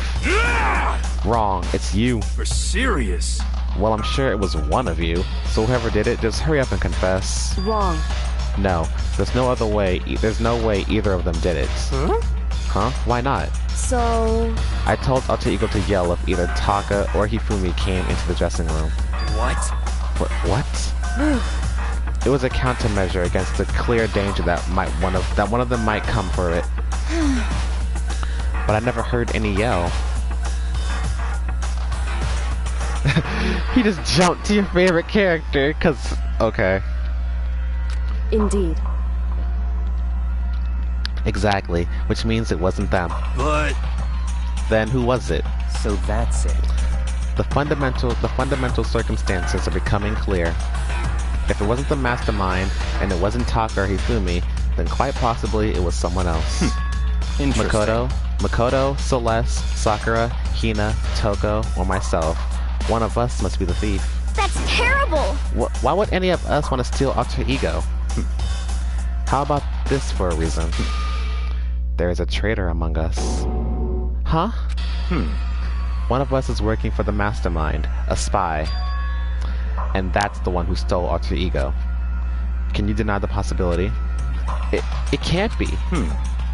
I've actually been thinking for some time now that there might be a spy among us. The mastermind brought someone in to help keep things moving smoothly. A spy for the mastermind? A traitor? No, it's impossible. Something that horrible? There's no way. What? Why do you not speak? Are you struck silent by your inability to comprehend such a possibility? Say what? I don't care. I don't It's care like- who. Someone. Anyone. Save her. Please. Rescue her. I'm begging you. I just want to see her smiling face again. Damn it! Same here. How many times do they have to kill bro before they're happy? I'll beg. I'll scrape my head against the ground. Just please give him back. So, This is pretty messed up, but still, I think I kinda get how they feel. At the very least. I think Alter Ego is most likely still safe, for the moment at least. yes, indeed. If they wanted to destroy it, they wouldn't have taken it. They would have done it right here. I see. So you're saying whoever did it has something else in mind for him. Something else? Damn it! That doesn't matter. Nothing else matters. No matter what it takes, I'm gonna get him back. That's my promise as a man. I swear I will save her! I swear I'll save her using the power of love.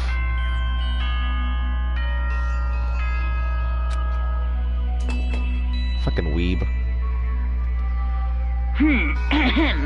This is a school announcement. It is now 10 p.m. As such, it is officially nighttime. Soon the doors to the dining hall will be locked, and entry at that point is strictly prohibited. Okay then, sweet dreams, everyone. Good night, sleep tight. Don't let the bed bug bite. It's nighttime. There is nothing to be done. It is unfortunate, but we will have to leave the search for tomorrow. For now, everyone get some sleep.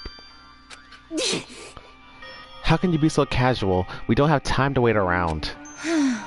What good are you if you're too tired? You will be much more effective after a good night's sleep. Who gives a crap about effective? We're talking about our feelings here. Calm down.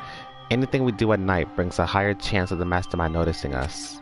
Celeste is right. We should begin our investigation tomorrow morning. What do you think, Makoto? I agree with you. If we run around tonight in a panic, the mastermind is sure to notice, and we won't get anything done.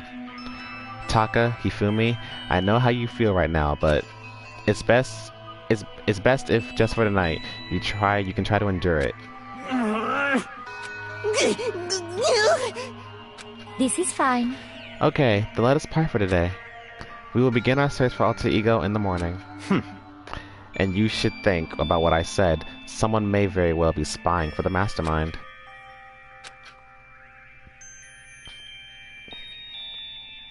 Alter Ego, gone as quickly as he appeared. We finally discovered some small measure of hope, but even that was taken away from us, and we couldn't even put up a fight.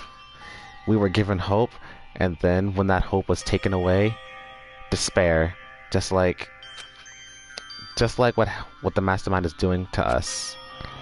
Then, could it really be true? Whoever stole Alter Ego, could they really be working for the mastermind?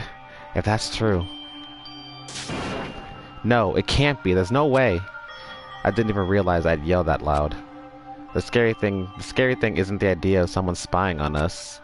What's really scary is the idea that we're starting to doubt each other again. That scares me more than anything. Damn it. I threw myself onto bed, trying to shake off all those unsettling thoughts. Before long, I fell into a restless sleep.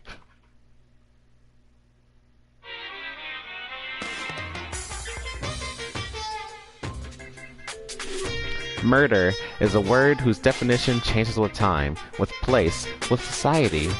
If murder is evidence of abnormality, then all of history's greatest heroes must have been abnormal. Sometimes the murders that people forgive are way more abnormal than the ones they don't. Listen here, Kyoko's legs are not despair. Kyoko's legs are like the symbol of hope. Them things make me feel so happy about myself. Kyoko's legs saved my life.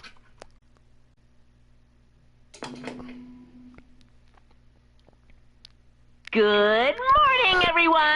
It is now 7 a.m. and nighttime is officially over. Time to rise and shine. Get ready to greet another beautiful day. Today, we have to look for Alter Ego. Okay, first things first, to the dining hall. I found myself in surprisingly high spirits and hurried to the dining hall. But when I found what was waiting for me there...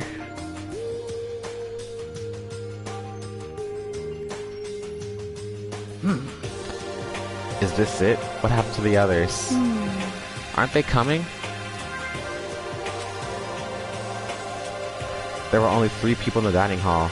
Sakura, Hina, and Kyoko. So including me. Only 4 people?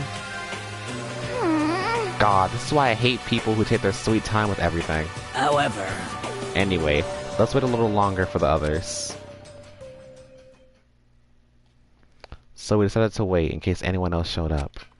But no matter how long we waited... So it's 8 o'clock. We've been waiting here a full hour. Why haven't the others come? 'Cause, I mean... Hiro and Celeste have never missed a day till now. And what I'm really worried about is Hifumi and Taka. They were more eager than anyone to look for Alter Ego, and they're not here. It can't be. Something must have happened. Huh? It would seem... I was careless. I was too distracted by Alter Ego. but Monokuma gave us a motive. There was no way something wouldn't happen eventually. Monokuma's motive. $10 million!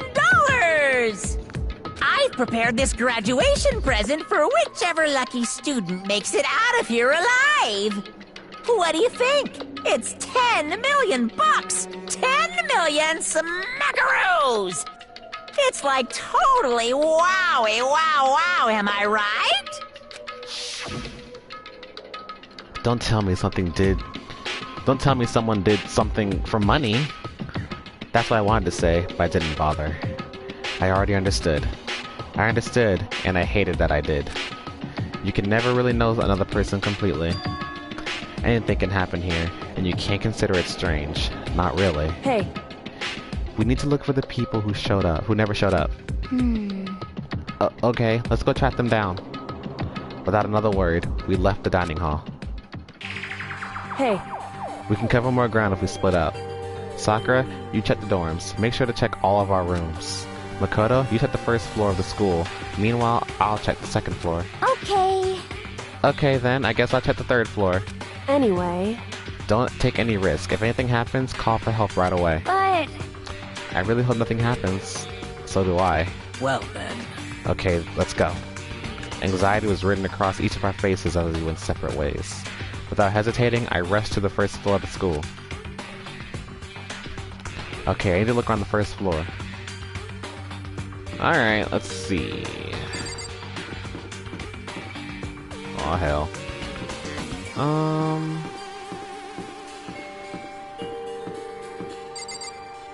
Let's check in here.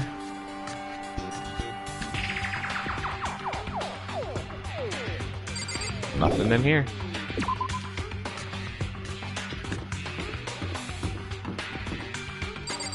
The nurse's office.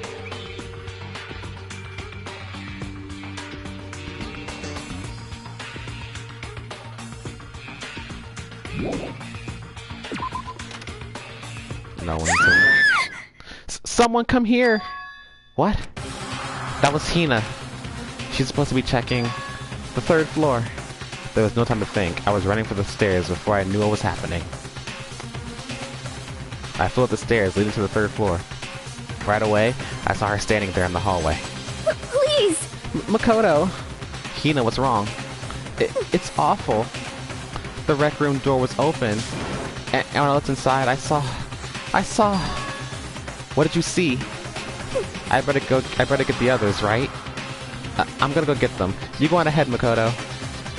Before I could say anything, she was rushing downstairs. The rec room. What did she see in there? By this point, I was used to acting without thinking. So without thinking, I leapt into the rec room. The first thing I saw when I got in the rec room was... It was Celeste, and she was hurt. Makoto! Celeste, what happened? I was stupid. I got attacked. Attacked by who? I'm not sure. Some sort of strange man. Strange man? A suspicious person whose existence is so unusual, I can't help but call him strange. Without a doubt, it was some sort of strange, suspicious individual. And that man attacked me with a hammer on the ground there.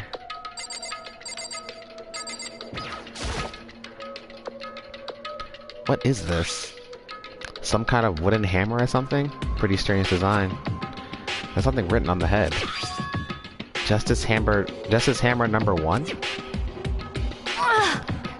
That is the hammer he attacked me with. I barely managed to avoid the blow, but I stumbled and fell. Now, I now curse my lack of daily exercise. So you were attacked with this? Justice Hammer number 1. Makoto, Celeste! Okay. I found Sakura. What? Celeste, what on earth happened here? Apparently she was attacked by some strange man. Strange man? Tell us everything you can remember, Celeste. Be as detailed as you can. Well, it all happened earlier this morning. I woke up a little before 7 a.m. Nighttime was not yet over. But before it was about to end, but I knew it was about to end, so I decided it would be okay if I I decided to take a little stroll around the first floor. I understand now that that was a mistake. Anyway, that is where I first saw the strange man. I was immediately wary of him. He was obviously suspicious, so I decided to follow after him in secret. As I followed, I saw him go into the rec room. I tried to peek through the gap in the door, which is when he noticed me, and that's when you were attacked. It happened after 7 a.m., just after nighttime had ended. If it happened just after 7 o'clock, then that was just about an hour ago, right when we were all meeting in the dining hall. The attack caused me to lose consciousness, which would mean I was unconscious for about an hour. But... Well, I'm glad you weren't hurt too badly. That is because I begged and groveled for my life. You did? as for me...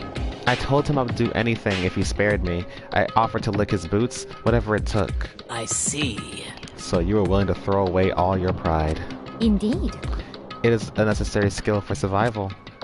Anyway, the important thing now is that we go search for the suspicious individual. If we do not hurry, this could become a serious problem. Celeste, what do you mean by a serious problem? When I looked in the rec room, I saw that the suspicious man was not alone. He had with him Hifumi. Hifumi? After he attacked me, he dragged Hifumi away. What? You mean Hifumi was kidnapped? Shouldn't we start looking for him then? Celeste? Listen, Celeste, did anything in particular stand out about this strange guy? Did anything stand out? Well, rather than trying to explain it, it would probably be faster if I simply showed you. Show us? Indeed. This is Hifumi's hand-me-down, his digital camera. You don't mean... Actually... I was able to photograph the suspicious individual without him realizing it. Huh? Seriously? Let's see it. I would tell you not to be shocked, but I fear it would do you no good. With that strange comment in mind, we all looked at the camera. Huh? What? Well, you were definitely right about the strange part. Their face is totally covered. Huh? Is that a robot costume? As I said, a very strange and suspicious individual, yes? This is so weird. This is weird. So this weird robot guy dragged Hifumi away, and I took this right after being attacked. In other words, a full hour ago. Which is why if we don't hurry, it could become a serious problem. I see. I believe I understand what happened. Well, no. There is much I don't understand, but... The point is, someone just like that dragged Hifumi away. And it happened over an hour ago. Just a second! This is bad. We have to hurry. Celeste, do you know where this mysterious man went? Let's see... When they left the rec room, they headed left. I see. If that's true, they're headed towards the stairs, leading down to the second floor. He must be down there, right? The second floor? That's where Kyoko was supposed to be. Huh? Speaking of which, why isn't Kyoko here? Sorry, I didn't have time to go look for her. This is bad. This is bad. If the strange man did hit the second floor, Kyoko might run into him. We have to hurry. Kyoko's in danger. As soon as the words were out of my mouth, we all rushed out of the room and down to the second floor. Hey, you two. What? What's going on? What's all the fuss? What? Yeah, you guys playing a game or something? What are you saying? Does it freaking look like we're playing a game? Listen, have either of you seen Kyoko or Hifumi? You gotta be kidding! Nope, sure haven't. Are they on this floor? We just got here ourselves. I heard some kind of uproar, so I came running. We came here together. Stop talking. No, you're just stalking me. Anyway, can you guys help us look for them? What? Why? What happened? There's no time now. We'll explain later. That's fine. Well, fine. It sounds like something interesting is going on. Okay. Hifumi, Kyoko, can you hear me? Say something. If you can hear me, say something.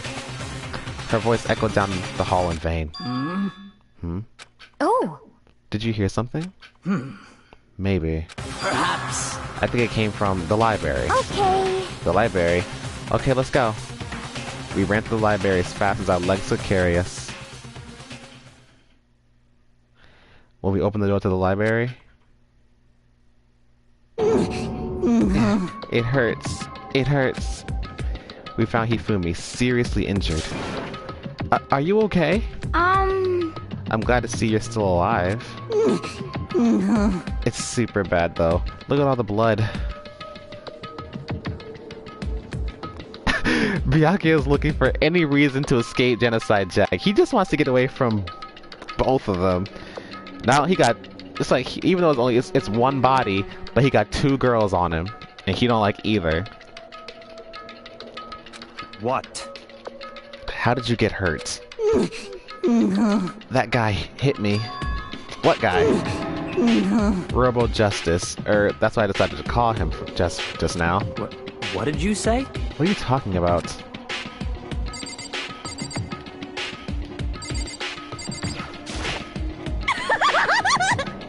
Whoa, Fat Boy took a serious shellacking.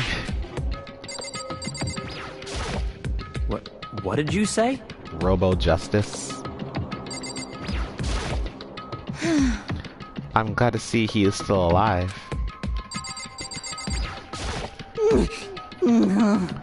That guy was Robo Justice. Indeed. This Robo Justice you're referring to is it not my fault? What the hell am I looking at? What the hell am I looking at? This is the one that attacked Celeste and Hifumi. Isn't that right, Hifumi? Yeah, that's him. I'm sure of it. Robo Justice. It can't be! Robo Justice, huh? Damn. This just keeps getting stranger. He's Robo Justice. It can't be! Robo Justice, huh?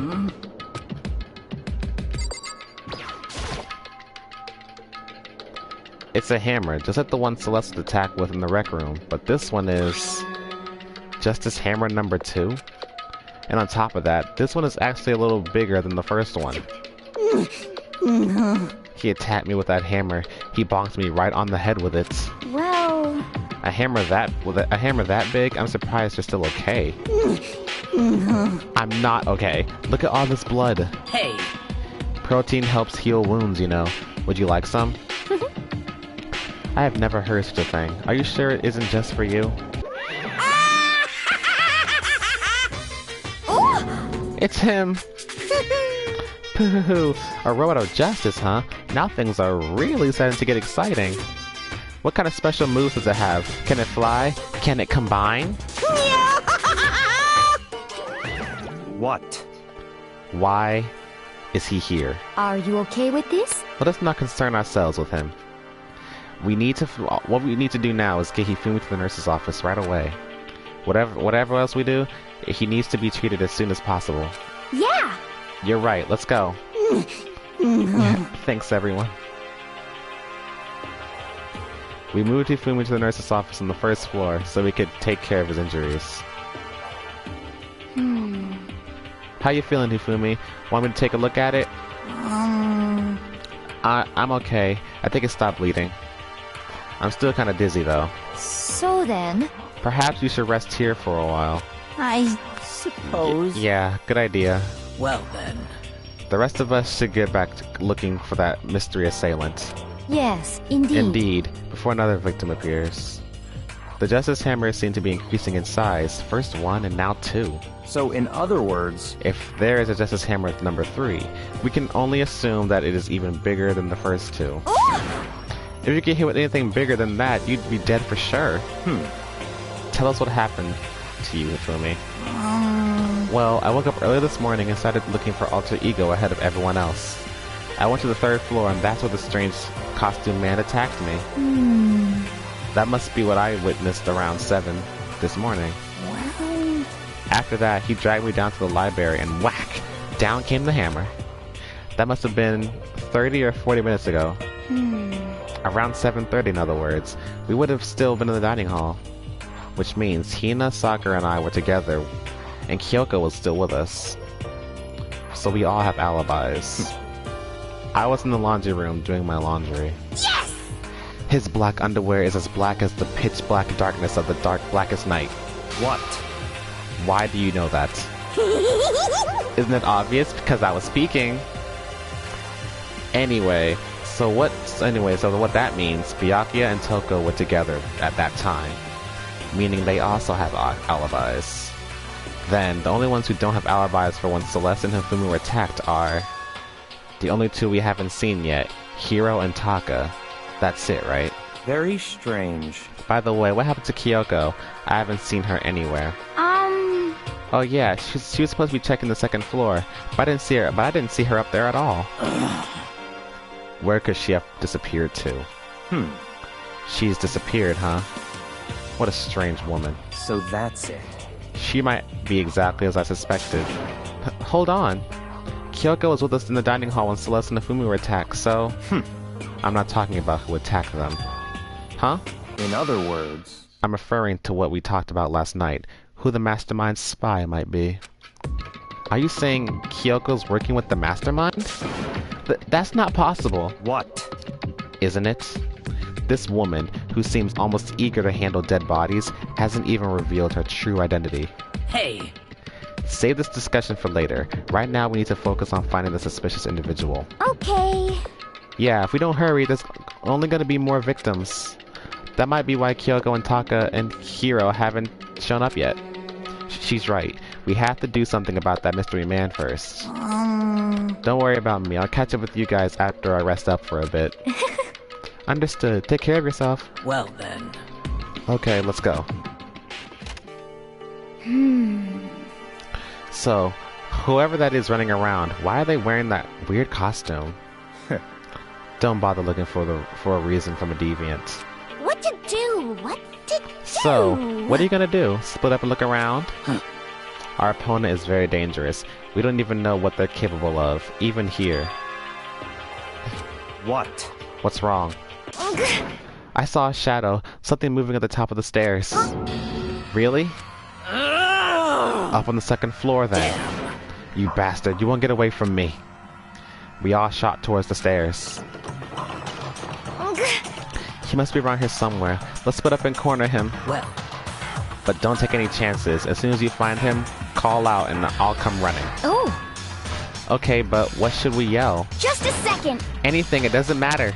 So then, Then is ha, okay? what are you saying? Ha or do ya or whatever you want. Just yell loud enough so we can hear you. Do ya? I've never heard of such a reaction. Okay, whatever. Just hurry up and start looking, okay? Let's go. Hey, Mr. Robot, where you hiding? If you don't come out, we're gonna decommission ya. We spread out in every direction to track down the costume suspect.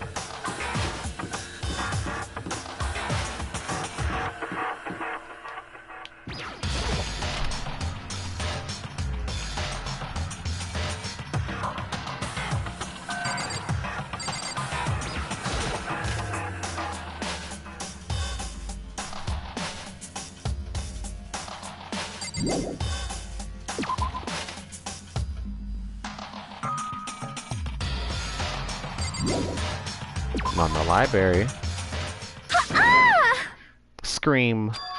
That strange cry. That had to be Celeste. It came from the floor above. She's on the third floor? I sprinted up to the third floor. Everyone. Over here, everyone. Everyone who had heard the scream had come running. Just a second. Celeste, what's wrong? What? That was a rather intense scream for someone like you. I saw him, the strange costume man. He ran off as soon as I screamed. I was blocking the stairs, so he headed further down to the hallway and disappeared. He must be down this hall. Come on, let's go. What is it now? Achoo! Huh? Huh? Whoa, it's really true. But that doesn't matter right now. Huh? What was that? That came from downstairs. It must have been Hifumi. He's in the nurse's office. This is bad. Come on, we had to go back. What? What about the suspect? We've gone to all this trouble to capture him, right? Then why don't we split up into two groups? It's all clear now. I'll lead the hunting party. That seems much more interesting. So then, Very well then. Makoto and Hina, you come with me to the nurse's office. We'll leave the capture of the suspicious individual to Toko, Sakura, and Byakuya. so then. We'll handle it. Just go take care of Hifumi. Okay, you guys be careful. With that, we split into two groups. Me, Celeste, and Hina all ran downstairs to the first floor. Just a second. He's in the nurse's office. Let's go.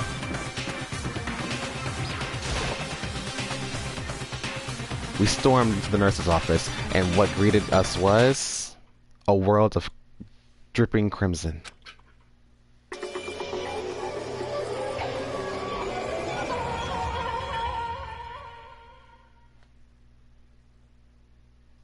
Everything was covered in red, and in the center of all this red was Hifumi?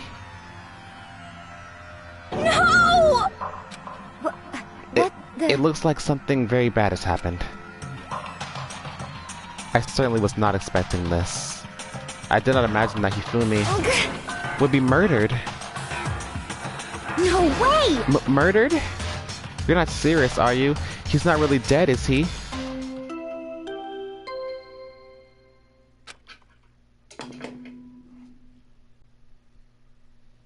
A body has been discovered! And the wish was answered! Oh my god. After a certain amount of time, which you may use however you like, the class trial will begin.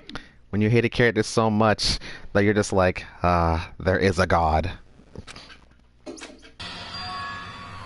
What the? That was the body discovery announcement. The body discovery announcement. When 3 or more people discover a body after a murder, that's what plays. And since we just heard it, that means... it must mean Hifumi. Someone killed him. One of us. One of us? And look at that. When Celeste said that, she pointed to something. Something on the floor. Something that had also been on the floor after the last 2 surprise attacks.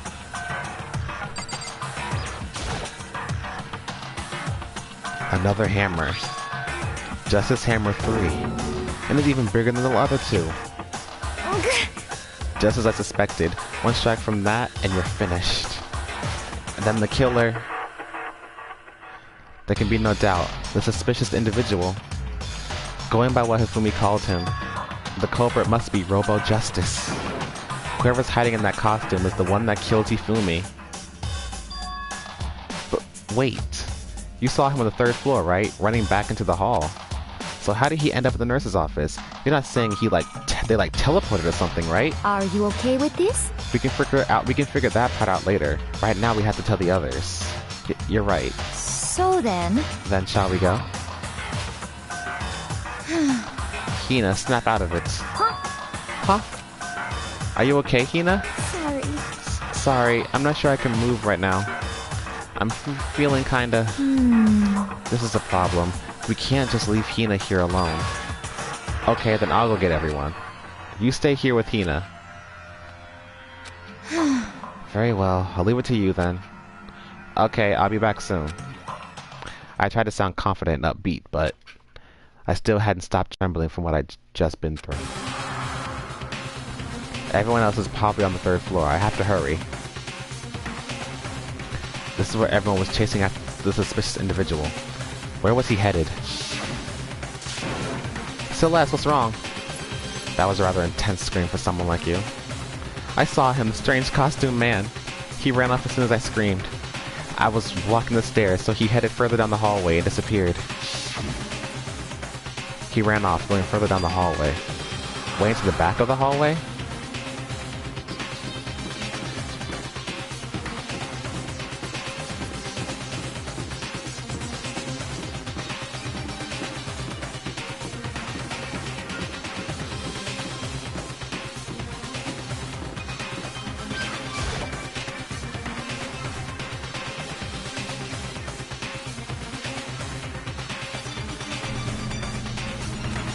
As far as I can tell, there's nobody here.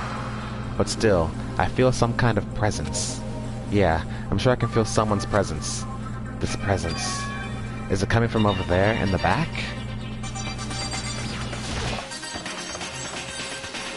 I leaped through the doorway, and when I did, I found another nightmare. The second nightmare of the day was waiting there waiting there to greet me.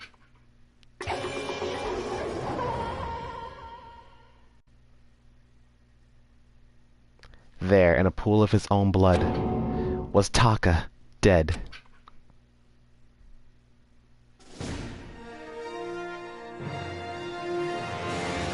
Danganronpa.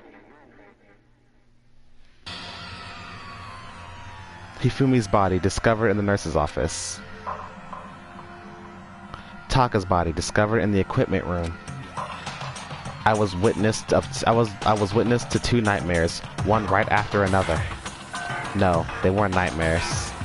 This is harsh reality. The true nightmare of this reality. The reality I have to face every day. But still. Why is this happening?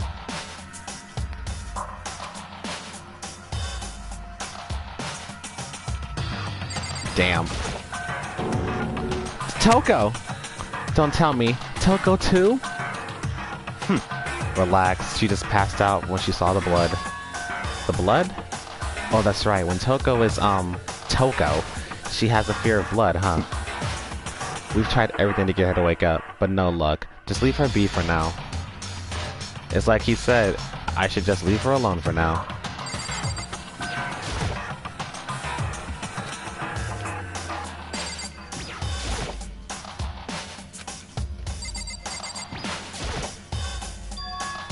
Another hammer. Now it's just the hammer number 4. And it's even bigger than before. Is that suspicious individual responsible for killing Taka too? However... And forever. But why is it just this hammer number 4? Huh? What do you mean? Celeste was attacked with 1, and then Hifumi was attacked with hammer 2. But this time it was just his hammer 4. What happened to number 3? What? What's the matter? Well, when you mentioned Justice Hammer 3, you just reminded me. What? Out with it. Do you know something? Actually, Taka's not the only one that's been killed. Hifumi's dead too. What? What? Hey! Hifumi's been killed? Yeah. I see. Which is why you came to get us. Then we better go check it out. Damn. Of course. Come on. So Sakura, Byakuya, and I rushed out of the physics lab. But as soon as we were out into the physics lab... Oh! Celeste, aren't you supposed to be in the waiting... Aren't you supposed to be waiting in the nurse's office? Something has come up. Yeah, we heard. Yeah, I heard. Hifumi is dead, right? Indeed. Well, that is not all. It is gone. Huh? What's gone? It has disappeared. Disappeared? Hifumi's body has disappeared. What? What did you say? What are you talking about? It's disappeared? Don't be ridiculous. Come on. Are you serious? What? What the heck is happening here? Everyone head back to the nurse's office. I practically leapt down the stairs, nearly losing my balance. I reached the nurse's office, completely out of breath. I couldn't believe my eyes. Hifumi's body was there just a few minutes earlier. It just disappeared? Poor Hina, she's just like broken. Me and Celeste were in the bathroom. But when we were only gone for like a minute. And then when we got back... Indeed. This might be the work of the culprit. They must have come and carried the body away. They must be really enjoying this. Enjoying the sight of us standing around, frightened and confused. We're all going to die here. We're going to die, just like those guys died. What did you say? I don't believe this. I don't believe anybody would just disappear. Why? First there were 2 murders, and now one of the bodies has been taken. This is unnatural. Huh? Hold on. What do you mean 2 murders? Hina. Taka's been killed. We found him in the equipment room. No way! It can't be. Taka too? It can't be. It can't be. No! Hina. Hina, calm down. We're all gonna die. All of us. They're gonna kill all of us. Then who might the next target be? Toko? Huh? What? I completely forgot. She's still unconscious in the equipment room. Well, You left her at the scene of the crime? We didn't have a choice. She passed out and she refused to wake up. huh? So she is still unconscious? Damn. Wait, so you knew she was still up there and said nothing? Why? That annoying little insect that clings to me wherever I go. We'd be better off without her. He's so hopeful. He really is. That annoying little insect that clings to me wherever I go. We'd be better off without her. Bastard! You bastard. Calm down. You forgot about her, didn't you? You have no right to blame me. Everyone stop fighting. Right now we need to hurry back. Huh? I can't take this anymore. I don't want anyone else to die. Damn. Byakuya, if something's happened to Toko, I'll never forgive you. We really would. We shot out of the nurse's office and bolted upstairs, heading back to the 3rd floor. We ran back to the equipment room at full speed. And when we got there... Toko! Thank God you're okay. But right away I noticed. There was something very different here. It was gone. Taka's body, which should have been right here, had disappeared. This can't be happening. Are we hallucinating all of this or something? No, it's not a hallucination. I know I saw it before. And what I'm seeing now, this isn't what I saw before. Huh? What are you saying? Taka's disappeared too? Stop talking. Stop saying disappeared. It didn't just vanish into thin air. Obviously whoever did this has hidden the body. But why would they do that? I couldn't possibly begin to imagine. Anyway, our costume suspect is clearly continuing his crime spree. Huh? We gotta hurry up and catch him before he kills all of us. Not possible. Oh, I don't think you have to worry about that. Huh? Huh? Think about it. Who could possibly be responsible for killing and hiding these dead bodies? Well... When Nafumi's death cry went up, everyone here was together on the 3rd floor. It is so. After that, we split into 2 groups.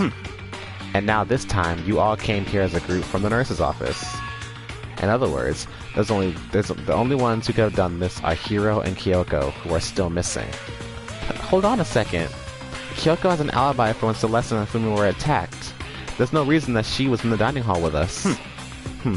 You seem very adamant about defending her. Perhaps you are in love. That's not it at all. That's fine. Well, anyway, yes, I do accept Kyoko's alibi. Let's see... Which means the suspicious individual we're looking for can none other be Hiro. Which further means there will be no more murders. The regulations are very clear about that. Oh, that's right. There's a rule that says you can only kill a maximum of 2 people. That's right. As long as that rule is in place, there will not be a 3rd murder. If they were to break that rule... Shing! I'd mince ya. Mince without a second thought. Mince ya, grind ya, turn ya into paste. By the way, did you know that fish paste can also refer to shellfish or like shrimp or crabs?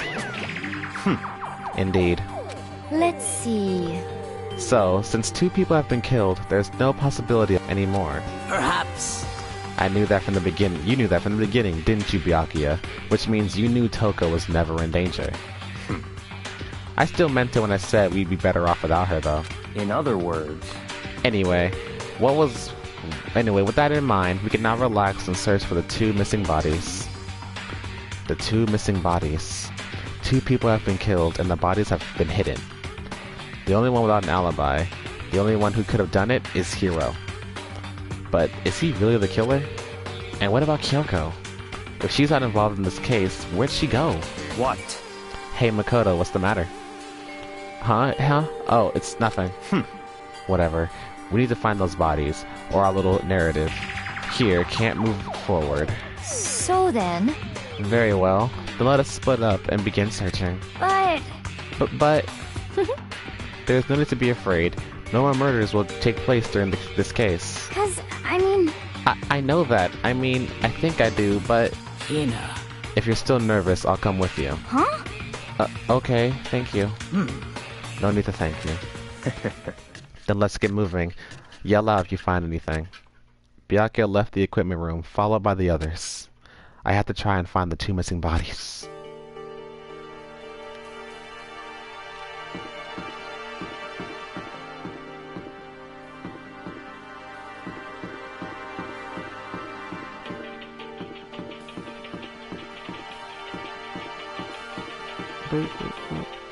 That's the rec room.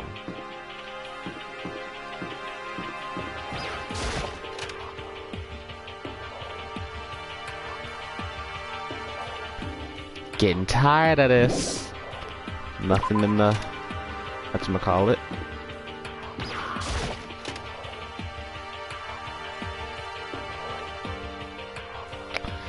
Despair Squadron, Monokuma.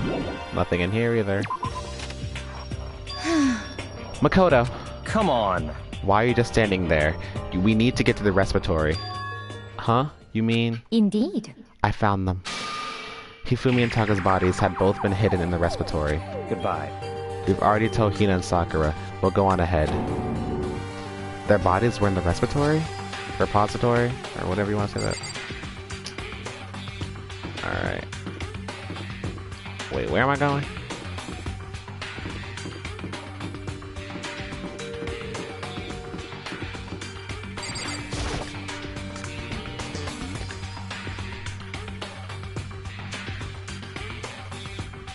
Are the bodies here somewhere? I have to wonder, where could they have been hidden? Up ahead is the repository. The doorknob turned. I guess it's unlocked. Then I have no choice but to go inside. So I opened the door. And when I entered, I saw...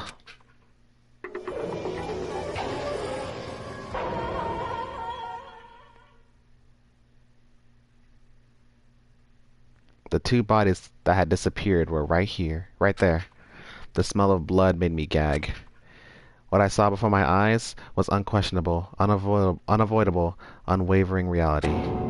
And then, I heard the announcement for a second time.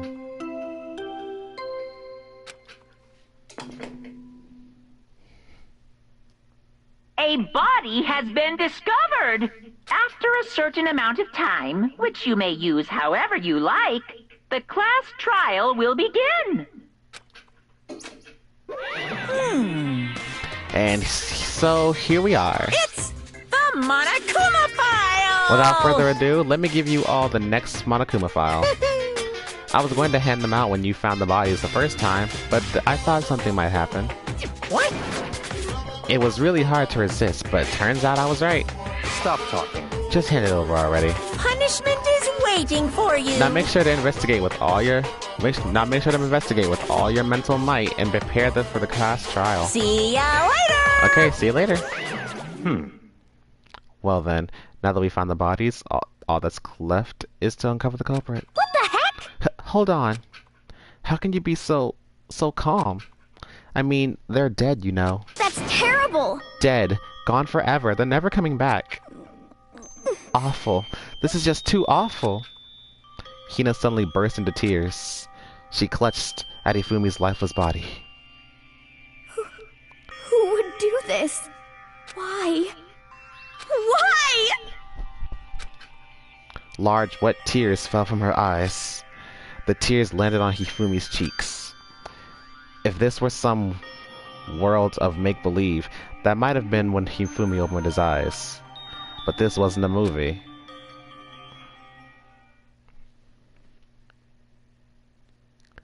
We'll miss one of them. Jesus Christ. This wasn't... He's alive again? Where am I?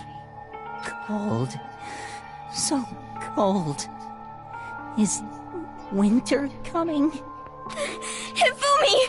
Wake up! Huh? That's right. I remember now. Hope's Peak. Come on, you gotta wake up! I remember everything. Before I met you all. I met you all. His memories are blended together. He has nothing useful to offer us. The light. It's reaching out to me. Like the tail of a comet. Hey, Hifumi! Who was it? Who attacked you? Who tried to kill you? Who killed me? That's right. I remember their name. Yasu. Hiro.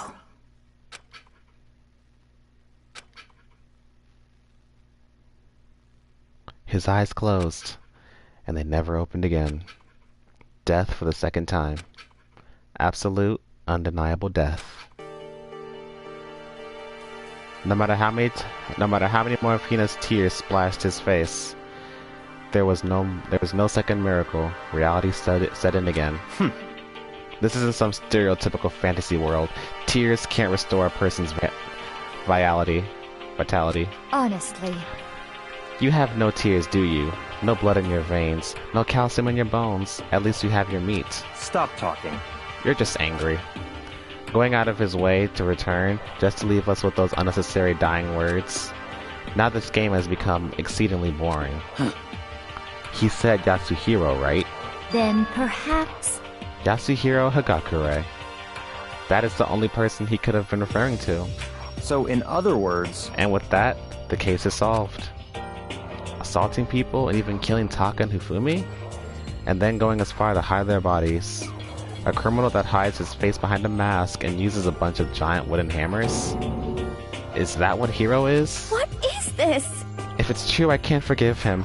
No way can I ever forgive him. To kill two of our friends. That's fine.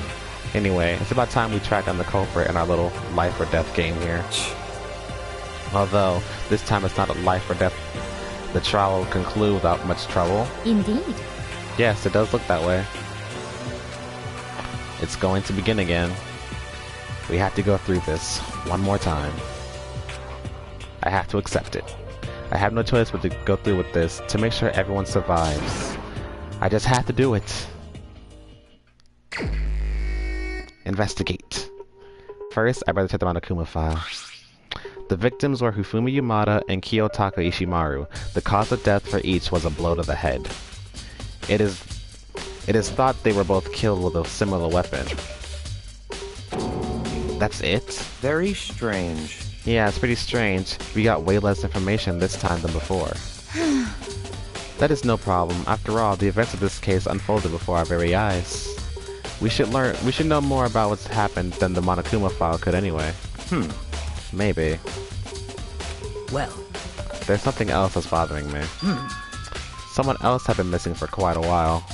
Are you talking about Kyoko? Perhaps. Without a doubt, she has an alibi for when Celeste and Hifumi were attacked. But what if the killer wasn't acting alone? What if they had an accomplice? An accomplice? An accomplice! What are you doing here? Monokuma appears! Don't be rude. I'm here to answer your question. What question? Yep. You're talking about accomplices, right? I'm pretty sure I explained it before, didn't I? During the first class trial. Speaking of which, I'd like to ask the bear, if there is an accomplice, do they also become blackened? So you ask, and so I shall answer. Each murder is allowed to have an accomplice, but only the one who does the killing will get to graduate. So in other words, two people can work together, but one of them has no chance of profiting from it. Then there's no way anyone would work together, right? In other words... So basically, you can be an accomplice if you want, but there's no gratification in it. So then... So, are you saying nobody worked together this time either? Hey, Sorry, can't answer that. It would obstruct the free exchange of information between you guys. I just want to make sure you don't forget, no matter how much you might assist in the murder... Phew! Only one blackened can graduate. An accomplice gets nothing. So, in other words... Then we need to figure out who that one blackened is that did the killing, right? Just like normal? Well? Okay. Let me take this opportunity to clarify the whole shebang. In this class trial, what you need to determine is... Extreme! The one true blackened who devised the murder plot and put it into action. The true blackened? So just one person? Well now. That's enough for explainifying. Now it's time to go down to the final battle. Now it's time to go down to the final battle between all of you and the blackened. Good luck to all the contestants. So there's going to be one blackened, and accomplice wouldn't benefit. Then I can't see why. Then I can't see any way Kyoko would be connected to this case after all. You may be right. If that's true, then Kyoko, where are you? However... As long as she's not connected to the case, it doesn't matter. Let's get back to the investigation. Indeed. I have absolutely no doubt that Hiro is responsible. But for the time being, I suppose it can't hurt to pursue further information. So, You know, don't you think we should consider a certain someone a suspect just in case? I'm talking about the murderous fiend, Genocide Jack. What? What? I'm offended. When did you... I've been looking all over for you, Master. When I woke up, you were nowhere to be found. Byakuya's like, oh god. You SOB! Anyway, you there, milk sack swimmer girl. Huh? Milk sack? You've gotta be kidding! Why do I gotta be a suspect? What the heck? Well, I mean, you are a serial killer. What? So what? I'm like a special guest suspect every time? I have an alibi, you know. She's right about that. When we heard Fumi scream, she was with me. And when the body just disappeared, she was still laying unconscious in the equipment room. Plus, Taka's body aside, I can't imagine any way she would have been able to move Fumi's body. Yep. Besides, I calculate every move I make. I'm not gonna kill someone when everyone knows what I look like. They don't call me the murderous fiend for nothing. What are you saying? That's not the kind of thing you should be bragging about. Let's see. On another topic, should we post a guard by the bodies like before? We can't have them disappearing again. So then... Hina and I can handle that. You don't mind, don't you? Do you, Hina? Sure, I'd be totally useless on the investigation anyway. It's all clear now. Then that's that. Let's begin. This whole thing is so strange. All of one of us has an alibi, so figuring out who did it should be obvious, right? But maybe it's just me. But I don't think it's going to be as straightforward as it seems. Monokuma file. Taka, who'll never move again. According to the Monokuma file, Taka died from a blow to the head. We found Justice Hammer number 4 near his body in the equipment room. Is that what was used to kill him? And there's a large tarp under his body. Did the killer use this to move his body? That way, there wouldn't be any blood left behind while the body was moved. Blue tarp. Oh, we ain't done with him. Let me click on him again. Taka, never move again. Okay.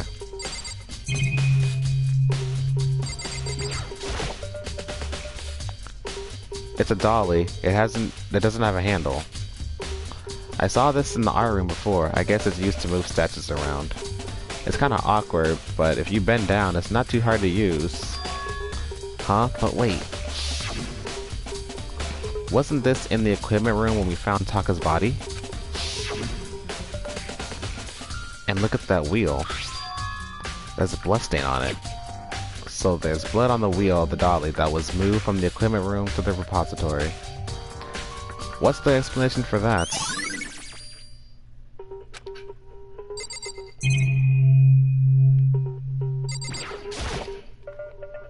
There are hammers of all different sizes hanging on the wall, although some are more like mallets.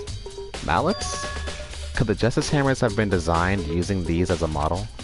Either way, all the hammers here have obviously seen a lot of use. They're all covered in debris and chalky stone powder. Wait. For some reason, this one hammer isn't dirty at all, and it's wet. Did someone wash it out recently?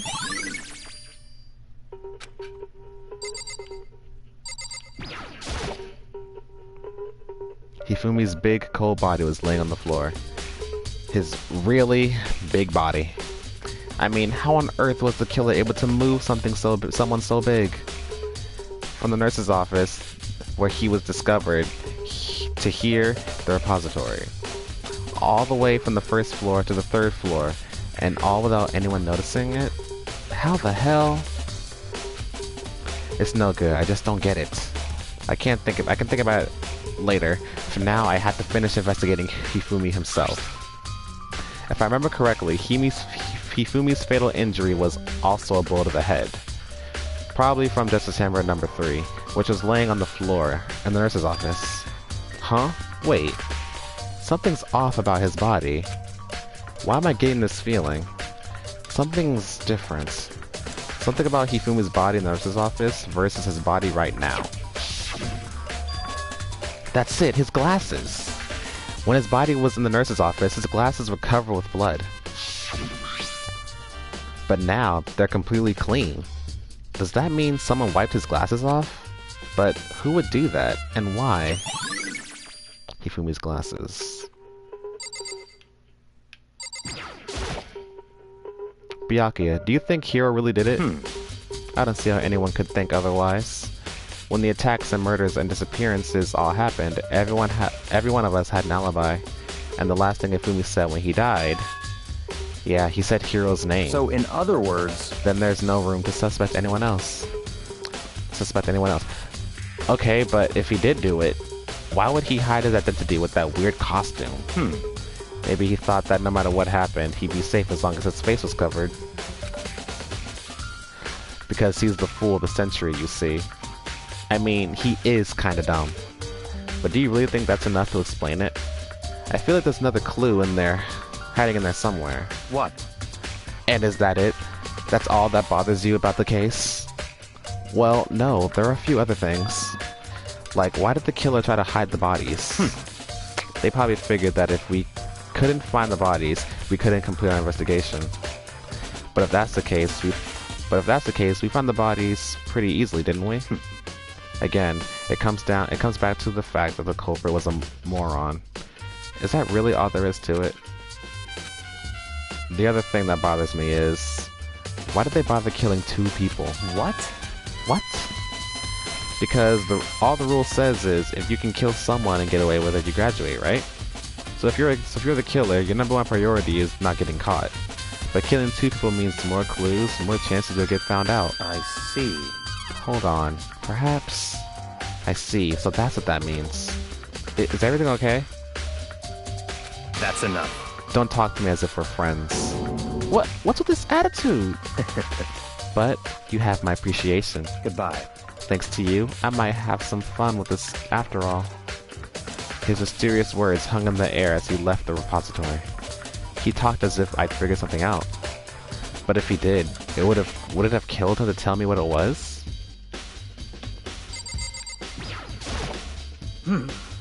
There are many aspects of the incident this time. Too many, to be honest. Considering that, it may be good to look back on everything that's happened. So then... Would you like my help? Sure. Yeah, let's look back on things. This morning, only 4 of us met up at the dining hall. Hina, Kyoko, you, and myself. We waited for the others, but nobody showed up, so we decided to go look for them. It was around 8 o'clock when we began our search. And soon after we split up, Kyoko disappeared. After that, we found Celeste in the rec room on the 3rd floor, then quickly came and got you and me. According to Celeste, she was attacked by a suspicious individual and lay unconscious for about an hour. In other words, she was attacked an hour before we found her, meaning just after 7 o'clock.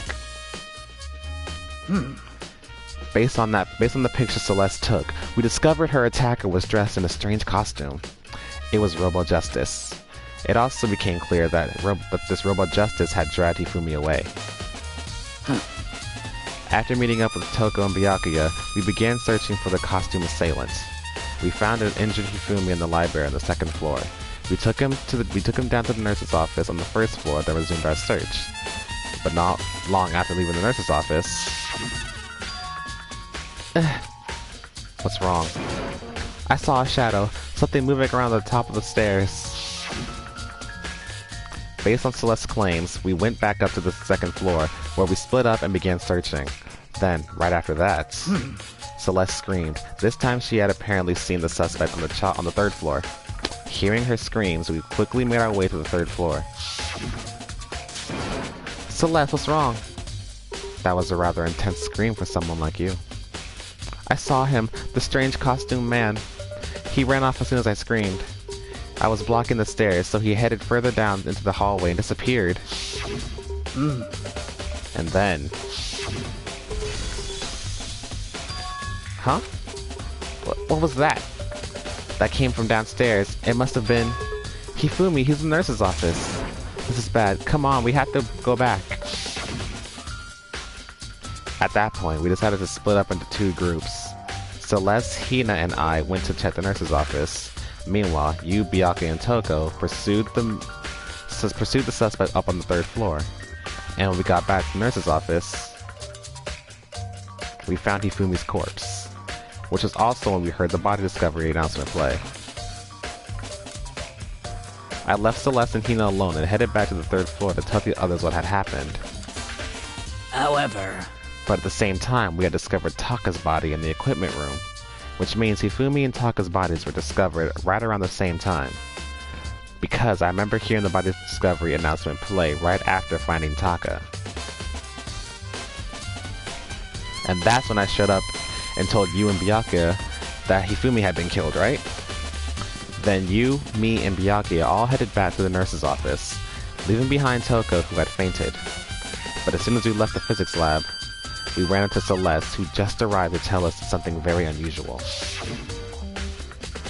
Hifumi's body had disappeared. We hurried back to the nurse's office to discover that his corpse was in fact gone.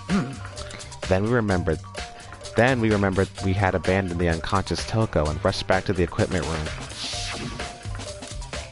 This can't be happening. Are we hallucinating all this or something? This time, Taka's body had disappeared. So from there, we began our search for both of the missing bodies. And after some time, Celeste told us she found the bodies, and we all headed to the repository. And there, we rediscovered the two bodies that had apparently vanished. And that brings us up to now. However... Looking back, things have certainly been very active.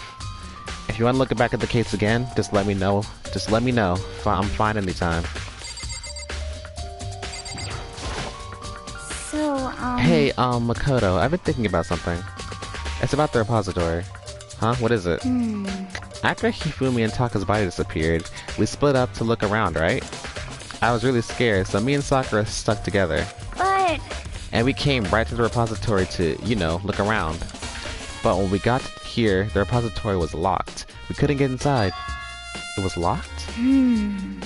And we came here as soon as the search started, so there's no way someone could have beat us here. If that's true, then who locked it, and why is it unlocked now? I wonder the same thing. The door was locked when the search for the bodies began, but now it's wide open. There might be some secret lurking in there. I'll probably have to leave this area to figure it out. There's only one way in and out of this room.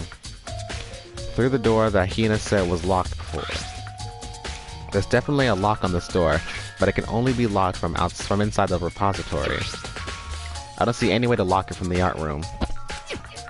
The door can only be locked from the inside the repository, which makes me wonder. Hina and Sakura confirmed that the door was locked after we started looking for the missing bodies. And the door is designed so that it can only be locked from inside the repository. In other words, when Hina checked it, someone had already gone in the repository and locked the door. When they were done, they unlocked it and left, which is why it's unlocked now. But Hina claims there's no way someone could have beaten them to the repository. So that certain someone... Oh yeah, this OST is really good. I like it too. Like, when it comes to the 3 games with the investigation music, This one's better. I like this one. V3's investigation music was pretty good, but this one, I like it. I like this OST a lot, and I also love like when you get like a new truth bullet, it replays so I can hear that beginning part again. I love it. There's got to be a clue around here somewhere. But yeah, Danganronpa has some good music. Maybe I should check somewhere else. There are some places I already know about. First, the nurse's office where Hifumi was found. Then the equipment room where Taka was found.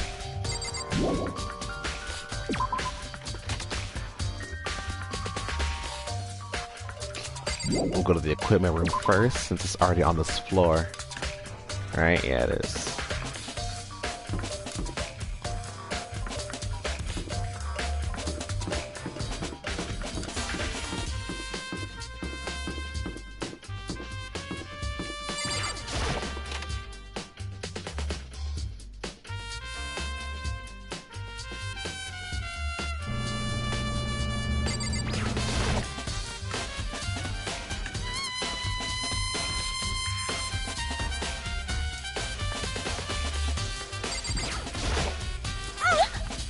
I was sleeping right here when the killer carried the body away.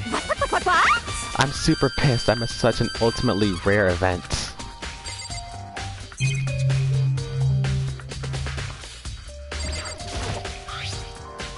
There's some kind of tire mark going through the pool of blood in the middle of the room. That reminds me about the dolly in the repository. There was blood on its tire. Could that blood have come from here? Which could mean that Taka's body was removed from the equipment room to the repository using the dolly. Both rooms on the 3rd floor, so that should have been definitely should have been possible. But even if the dolly was used to move Taka's body, what about Hifumi? Hifumi's body was in the nurse's office on the 1st floor. Even with a dolly, there's no way it could get up to the 3rd floor. That's still a total mystery. Huh? This tarp. I feel like I've seen it some before, and just recently too.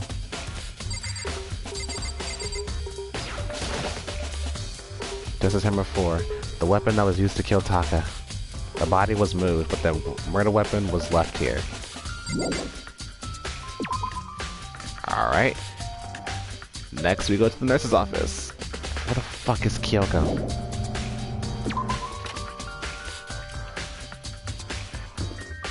See, Kyoko, this is why no one trusts you. You disappearing. Like, where'd you go?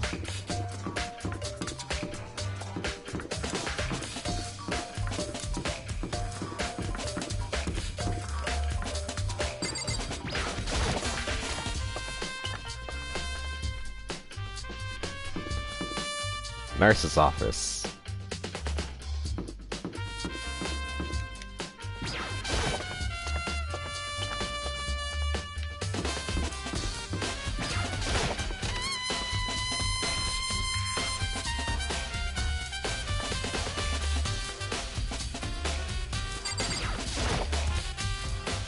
What are you investigating, Celeste?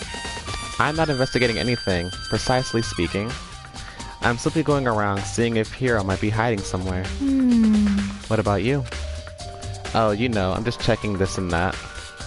The main thing on my mind is how someone could have moved Hifumi's body. Let's see. How Hifumi was moved, eh? When it disappeared, you were supposed to be in the nurse's office, right? Yes, indeed. Correct. Hino was not feeling well, so I stayed behind to look after her. But she seemed to be getting worse, so I took her to the bathroom. And when you got back, the body was gone. We could have not been gone for more than a minute or two, though. Yeah, Hina said the same thing. So then the killer was able to get in and move Hifumi's body in that short amount of time? She probably wants to see if Nagi can do a case by himself. Indeed. Interesting thought. It would seem so. To carry off someone as big as Hifumi in only a couple of minutes is... I can't think of it as anything as less than impossible. Celeste account.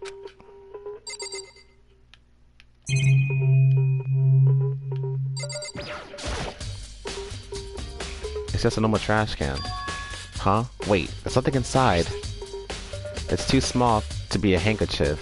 It's a glasses cleaning cloth, and it's got some kind of cartoon character on it. But it's also covered in blood. Oh. Ah, did you find something?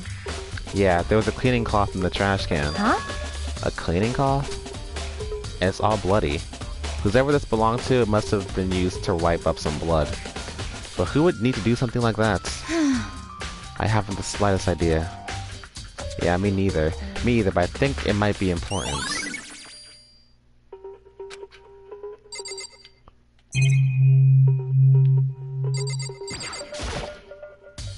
A refrigerator. Wonder if there's anything to drink inside. After everything I've been through, I'm totally parched. Maybe just a quick pick. There's a bunch of blood packets in here. For blood transfusions, I guess. Doesn't help me though. I'm not a vampire. Give me that coin.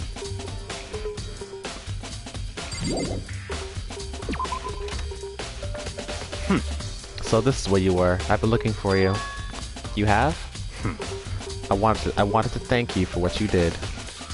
Not that you meant to, but you ended up making this little game of ours very interesting indeed. You should go to Hero's room. Oh, and let me give you this. Meet me in the dining hall. This is the note Hero wrote to get us all to meet up, right? You remembered well. Well, the same penmanship was pretty. The penmanship was pretty remarkable, so it left an impression. It's all clear now. Anyway, this makes it clear, right? This is a trap. What is? Things grow ever more exciting. What are you talking about? I've already repaid my debt. I don't owe you any more explanation. Goodbye. Goodbye. Hero, y'all see Hero's message. So he said go to Hero's room, but what's waiting for me there?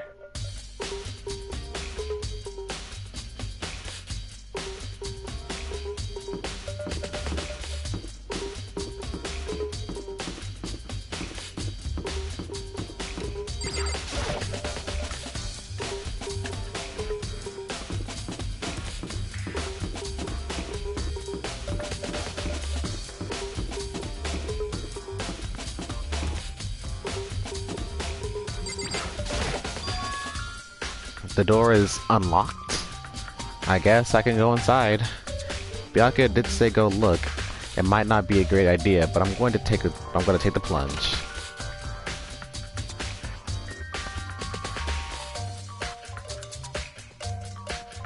This is Hero's room. There's all kinds of weird stuff in here. Where did you even get it all from? More importantly, he still hasn't turned up. Which means he can't really complain if I don't get his permission to search his room, right?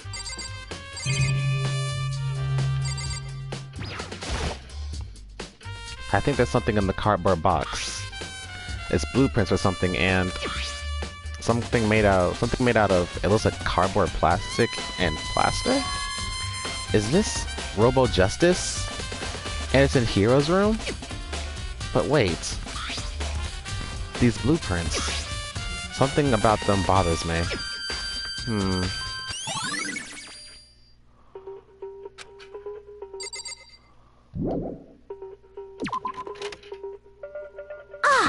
Makoto, big news, big news. What's wrong? We found Kyoko. What? Is she okay? Where is she? Wait, I wasn't done. There's more big news. Just a second. Robo Justice showed up too. Robo Justice? It's Hero wearing the costume. Okay. Anyway, as soon as you can, head to the pool on the second floor. To think Hero and Kyoko would turn up at the same time.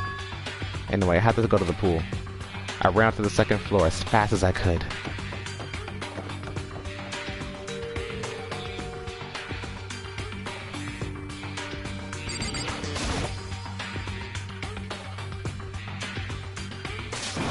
Kyoko, and... I mean... Phew, man, have I had the worst day. Hero? Right. I found Hero. He was jammed into the pool room locker. It looked like he was fast asleep, so I kicked him and woke him up. Don't be mean! I still can't believe you kicked me. You could have been a little more gentle, like... You could have been more gentle about it. Like, I don't know, caress my face or something. What? That's creepy. Anyway, Kyoko, where have you been all this time? You just disappeared all of a sudden, without a trace. Well, There's something I had to check up on. What do you mean? Never mind. I can't never mind. it's nothing. Never mind. Hey, More importantly, she says that, but does she have any idea? Does she know that? Does she know people might think she might be spying for the mastermind? and? First of all, Hiro, you need to explain to us why you're dressed like that. I mean, Well, I mean, I have no idea. On 1 second I was asleep, I don't even know how it happened. Then I woke up, and then here I was. I don't care. Do something about that costume. It pains me just to look at you. Huh? Well, let me out of here! I don't know what's up with this thing, but I can't actually get it off. A little help? Why would you make something you can't take off by yourself? You got it all wrong! I didn't make this stupid freaking thing. It would seem... There's a collapse in the back that's keeping you from getting it off. It looks pretty sturdy. I don't think you can get it off on your own. We don't really have a choice. Let's help him. It took everyone's help, but we were slowly able to get Hiro out of the suit. It took a few minutes, but eventually we got all the pieces off. Phew, free at last. Isn't it kind of weird how perfectly the suit fits Hiro? So then, More to the point, nobody but Hiro will be able to wear that costume. Wait, what? Hold on a sec. honestly, Don't bother trying to act innocent. The blueprints are in your room as well. is that okay? In other words, it's obvious to everyone that you made this costume. That's true. I saw the blueprints myself. Yeah, me too. Could it be... Then it's obvious. The one who put this costume on and went around attacking everyone That's terrible! was Hiro.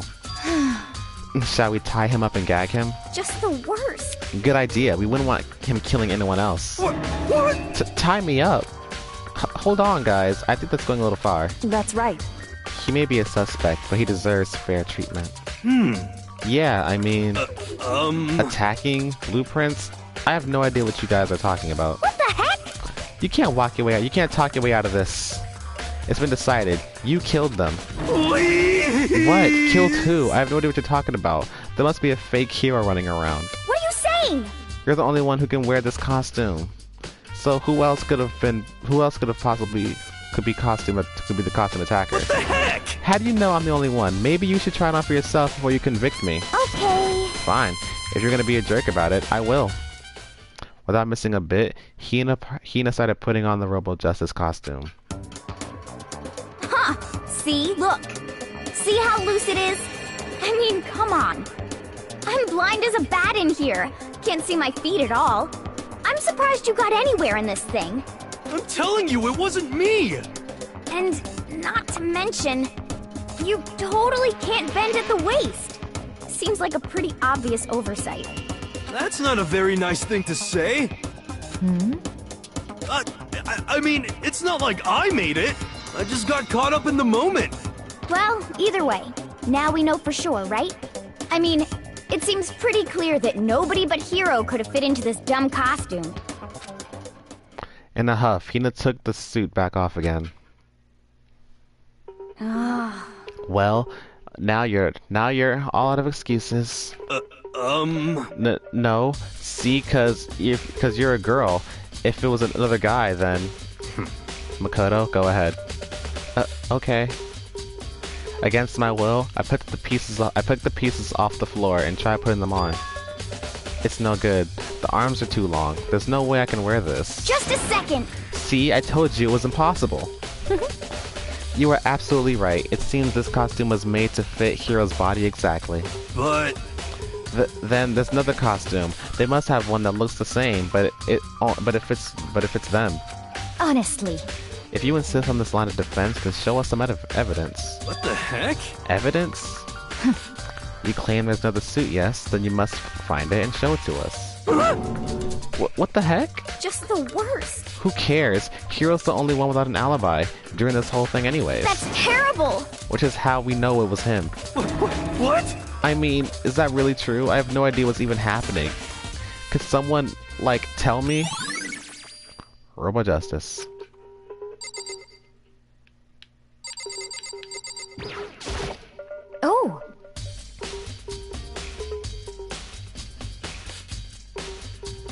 for the last two trials, we have learned that the first blamed suspect isn't actually the perpetrator.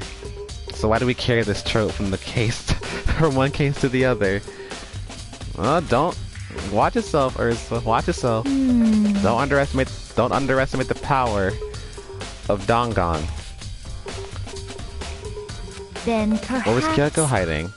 Perhaps she is really working for the mastermind. What else would explain her questionable behavior? But you were quite protective of her, yes? That's because she helped me out so much up until now. If I were the mastermind, that is exactly what I would do to earn your trust.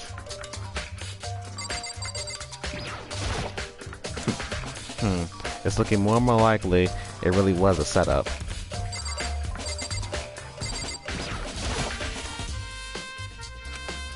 She looks like she's lost in thought. I don't think she's in the mood to talk. I better leave her alone. What the heck? If you don't tell me what's going on, how am I supposed to understand? I think I figured it out that someone's been killed, right? Hey Makoto, who was it? Well, two people were killed. Taka and Hifumi. What? What? Two people? Just the worst. Why are you freaking out? You did it. Please! I did not. Huh? Wait, hold on. If those two people are the ones that were killed... How about that? That's it. I know who did it. So then... You may as well tell us then. Taka and Hifumi were fighting over Alter Ego, right? I'm at least 30% Which right! means Alter Ego or Chihiro must have done it. correct. I see. That's unfortunate. Please!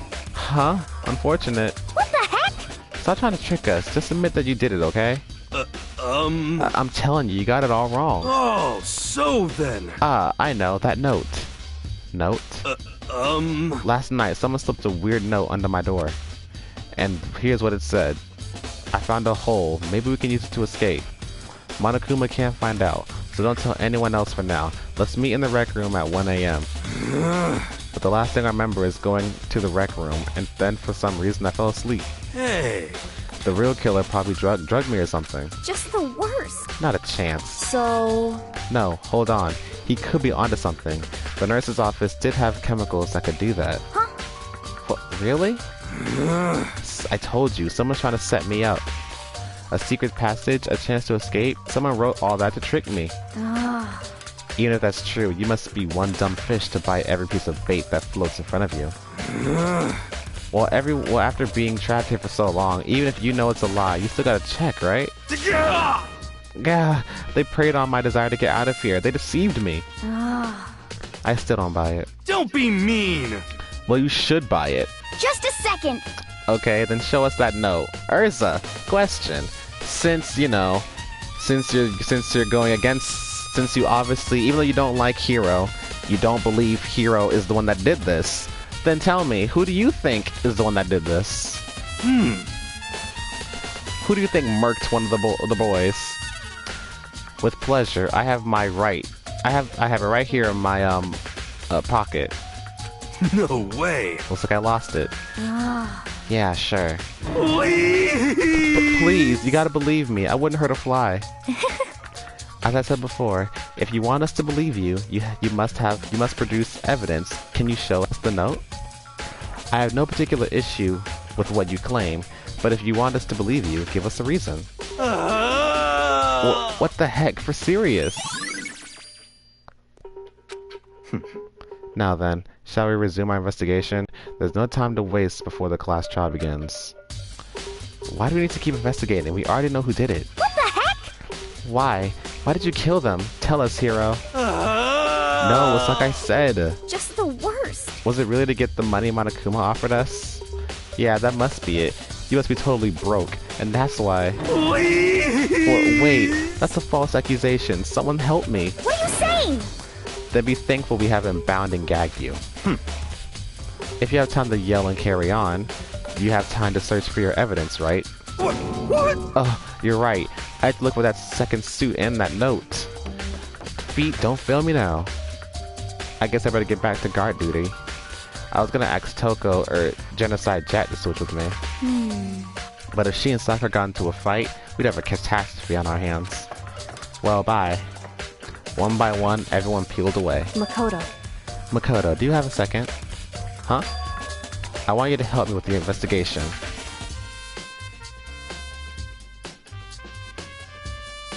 Sakura. Oh, you think it was Sakura?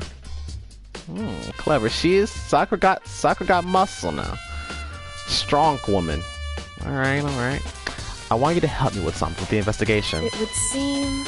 It looks like I got a late start on this one, so I need to make up some ground. Sure, I don't mind helping, but can you promise me something?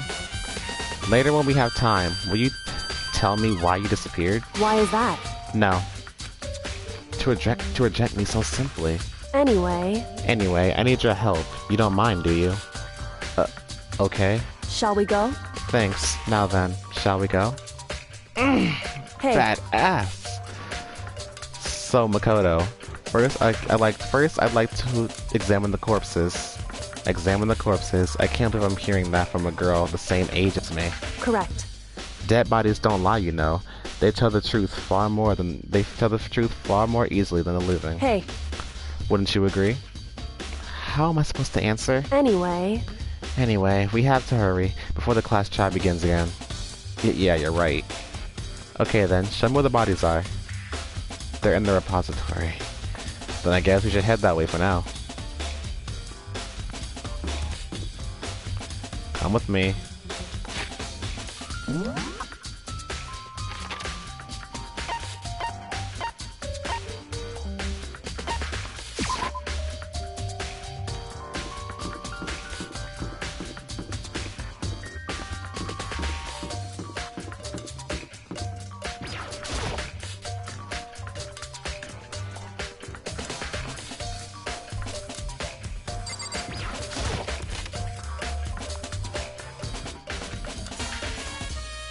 Hifumi and Taka. For a moment, Kyoko seemed to go rigid.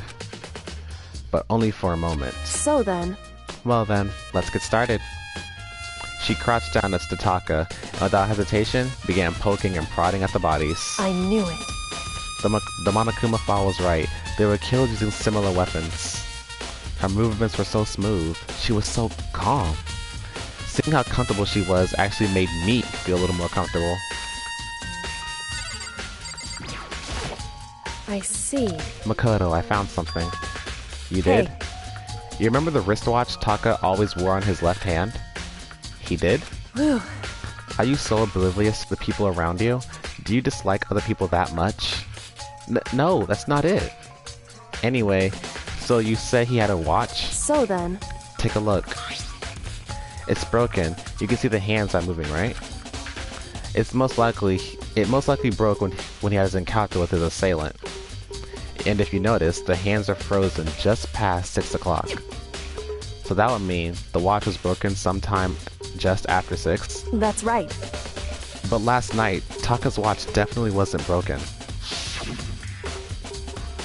Hey you! How long are you gonna keep us waiting? Taka's irritated voice pierced the air as he started pointing at his wristwatch. It's almost 10 o'clock, you know that? Bedtime for all the little boys and girls. In other words, So if it worked at 10 last night, it couldn't have been broken at 6 p.m. Meaning it must have happened at 6 this morning. Broken watch. however, And that's not all. Look at Taka's left hand. He appears to be gripping something. You're right, there's something white in there. Makoto, Can you try to pry it out? Me? because Rigor mortis has already set in. Boys are better suited to this kind of manual labor, right? Okay. As much as I didn't want to, I grasped Taka's cold hand. The ice-cold hand was barely enough to cause my heart to stop beating. After some effort, I was finally able to free the object up from his tightly clenched fist. A piece of paper? hey, Was that all he had in his hand? Yeah, that's it. Just a little scrap of paper doesn't seem like much of a clue, does it? is that right? I wonder about that. Kyoko then turned to Hifumi's body. So then, Let's check Hifumi's body now. Perhaps he's left a few clues of his own. Kyo took a scrap of paper. So, did you find anything? Indeed. I did. More than I expected, to be honest. Look at this. A wad of paper? That's right. Hifumi had it hidden on him. Hidden? Indeed. He stuffed it in his pants, so I can only assume he hid it on purpose. You see? In his pants? Wait, so you? Why is that? It was just his pants, not like his socks or something. I don't know what that means. Hey. Anyway, let's take a look at the paper. Go ahead. Makoto, open it up. When I think of how it was stuffed in his pants, it's like... it better be important, Hifumi, or I'll never forgive you for this. A note? I found a hole. Maybe we can use to escape.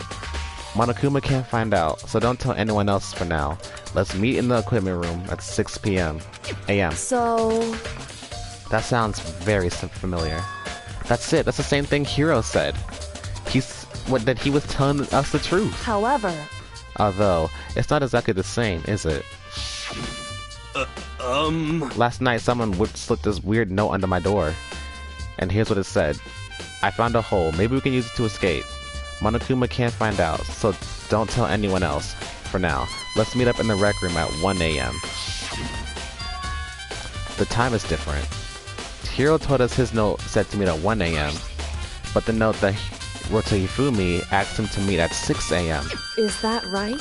Hold on. Just because Hifumi had the note doesn't mean it was meant for him. Huh? So... Part of it has been torn off, right? I think there's likely some meaning there. There's some meaning to it being ripped apart. Being ripped?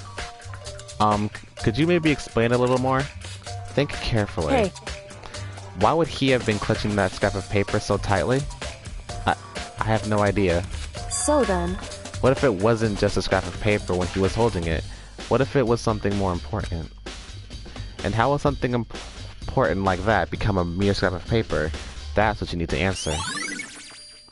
The note Hifumi had. Hey. And while you're at it, I should tell you one other thing. The two victims of this case definitely had their e-handbooks on them. So the handbooks have nothing to do with how the murders were carried out. Not that there were any reasons to think they were connected to the killings in the first place. So you're saying I don't have to think about the handbooks this time, right? Is that right? If you don't have to think about them at all, I wouldn't have gone out of my way to mention it. All I said was that they weren't used to help carry out the murders. There may come a point, however, where a handbook may play a role. A handbook may play a role? I don't think I understand. But if Kyoko thinks it's important, I better keep it in mind.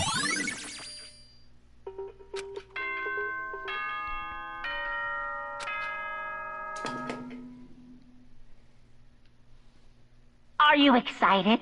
Are you pumped? It's time for the class trial to begin! Like the bright burst of fireworks, like the flash of a soul clashing with life and death. And so, with no further ado, everyone please meet at the usual spot. Make your way to the red door on the first floor of the school. See you soon! It would seem... It's unfortunate, but I suppose this is where our investigation comes to an end.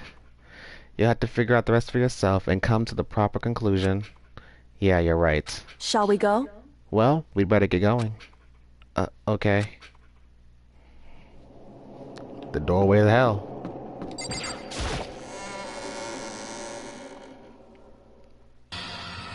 Everyone had heard Monokuma's proclamation, and they were gathered by the red door. And as soon as we were all there... Monokuma appears! Hello, hello.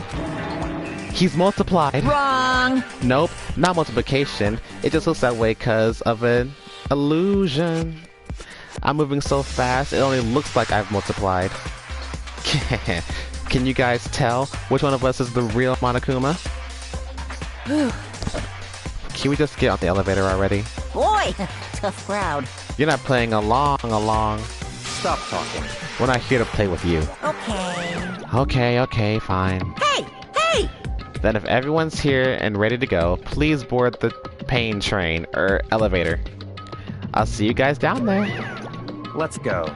Okay then, shall we? Please! Hold on, I'm not mentally prepared yet. What the heck? You'll never be mentally prepared. You can't run away anymore, hero. You're gonna pay for your sins. What the heck? I told you already, I didn't do it. For serious. That reminds me, did you ever find the other costume or the note? Well, no, but... How unfortunate that it would seem we have our culprit. Hey. This isn't the place to talk about it. Save your accusations for when we get to the courtroom. That's right. She's right. Let's get down there first. Then the story can really begin. Yeah, good idea. That's right. I have to. I have to do it. I can't let whoever killed Hifumi and Taka get away with it. For everyone who's still alive. And for the two who lost their lives.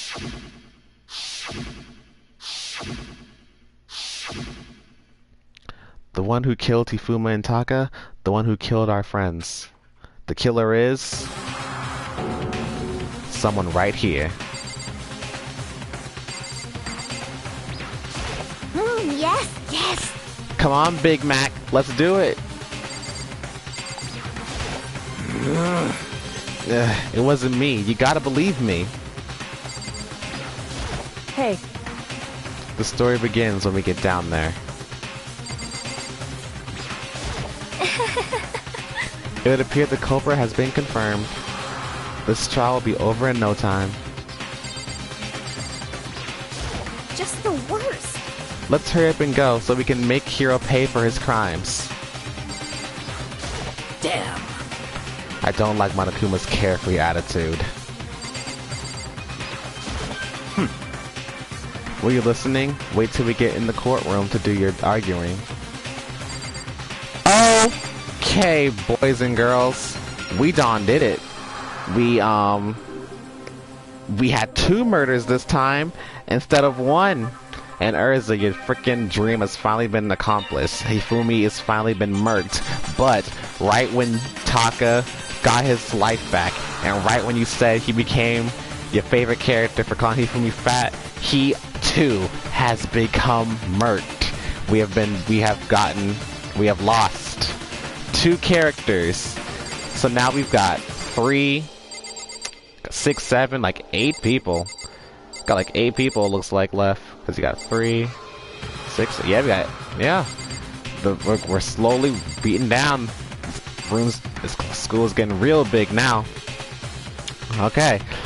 So you know the drill. You know the drill, Urza. Tomorrow, you already know. I already told you. On weekends, I got you. You ain't gotta fret. But anyway, yes. Tomorrow, we're gonna do trial number 3.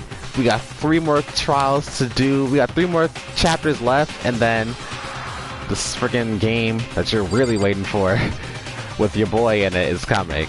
So yes, tomorrow, same time as always. I'ma let you know, but you got notifications on, so you'll see it. But anyway, keep your thoughts. You think Sakura did this? We'll see. We'll see if you're right. But anyway, have a nice night.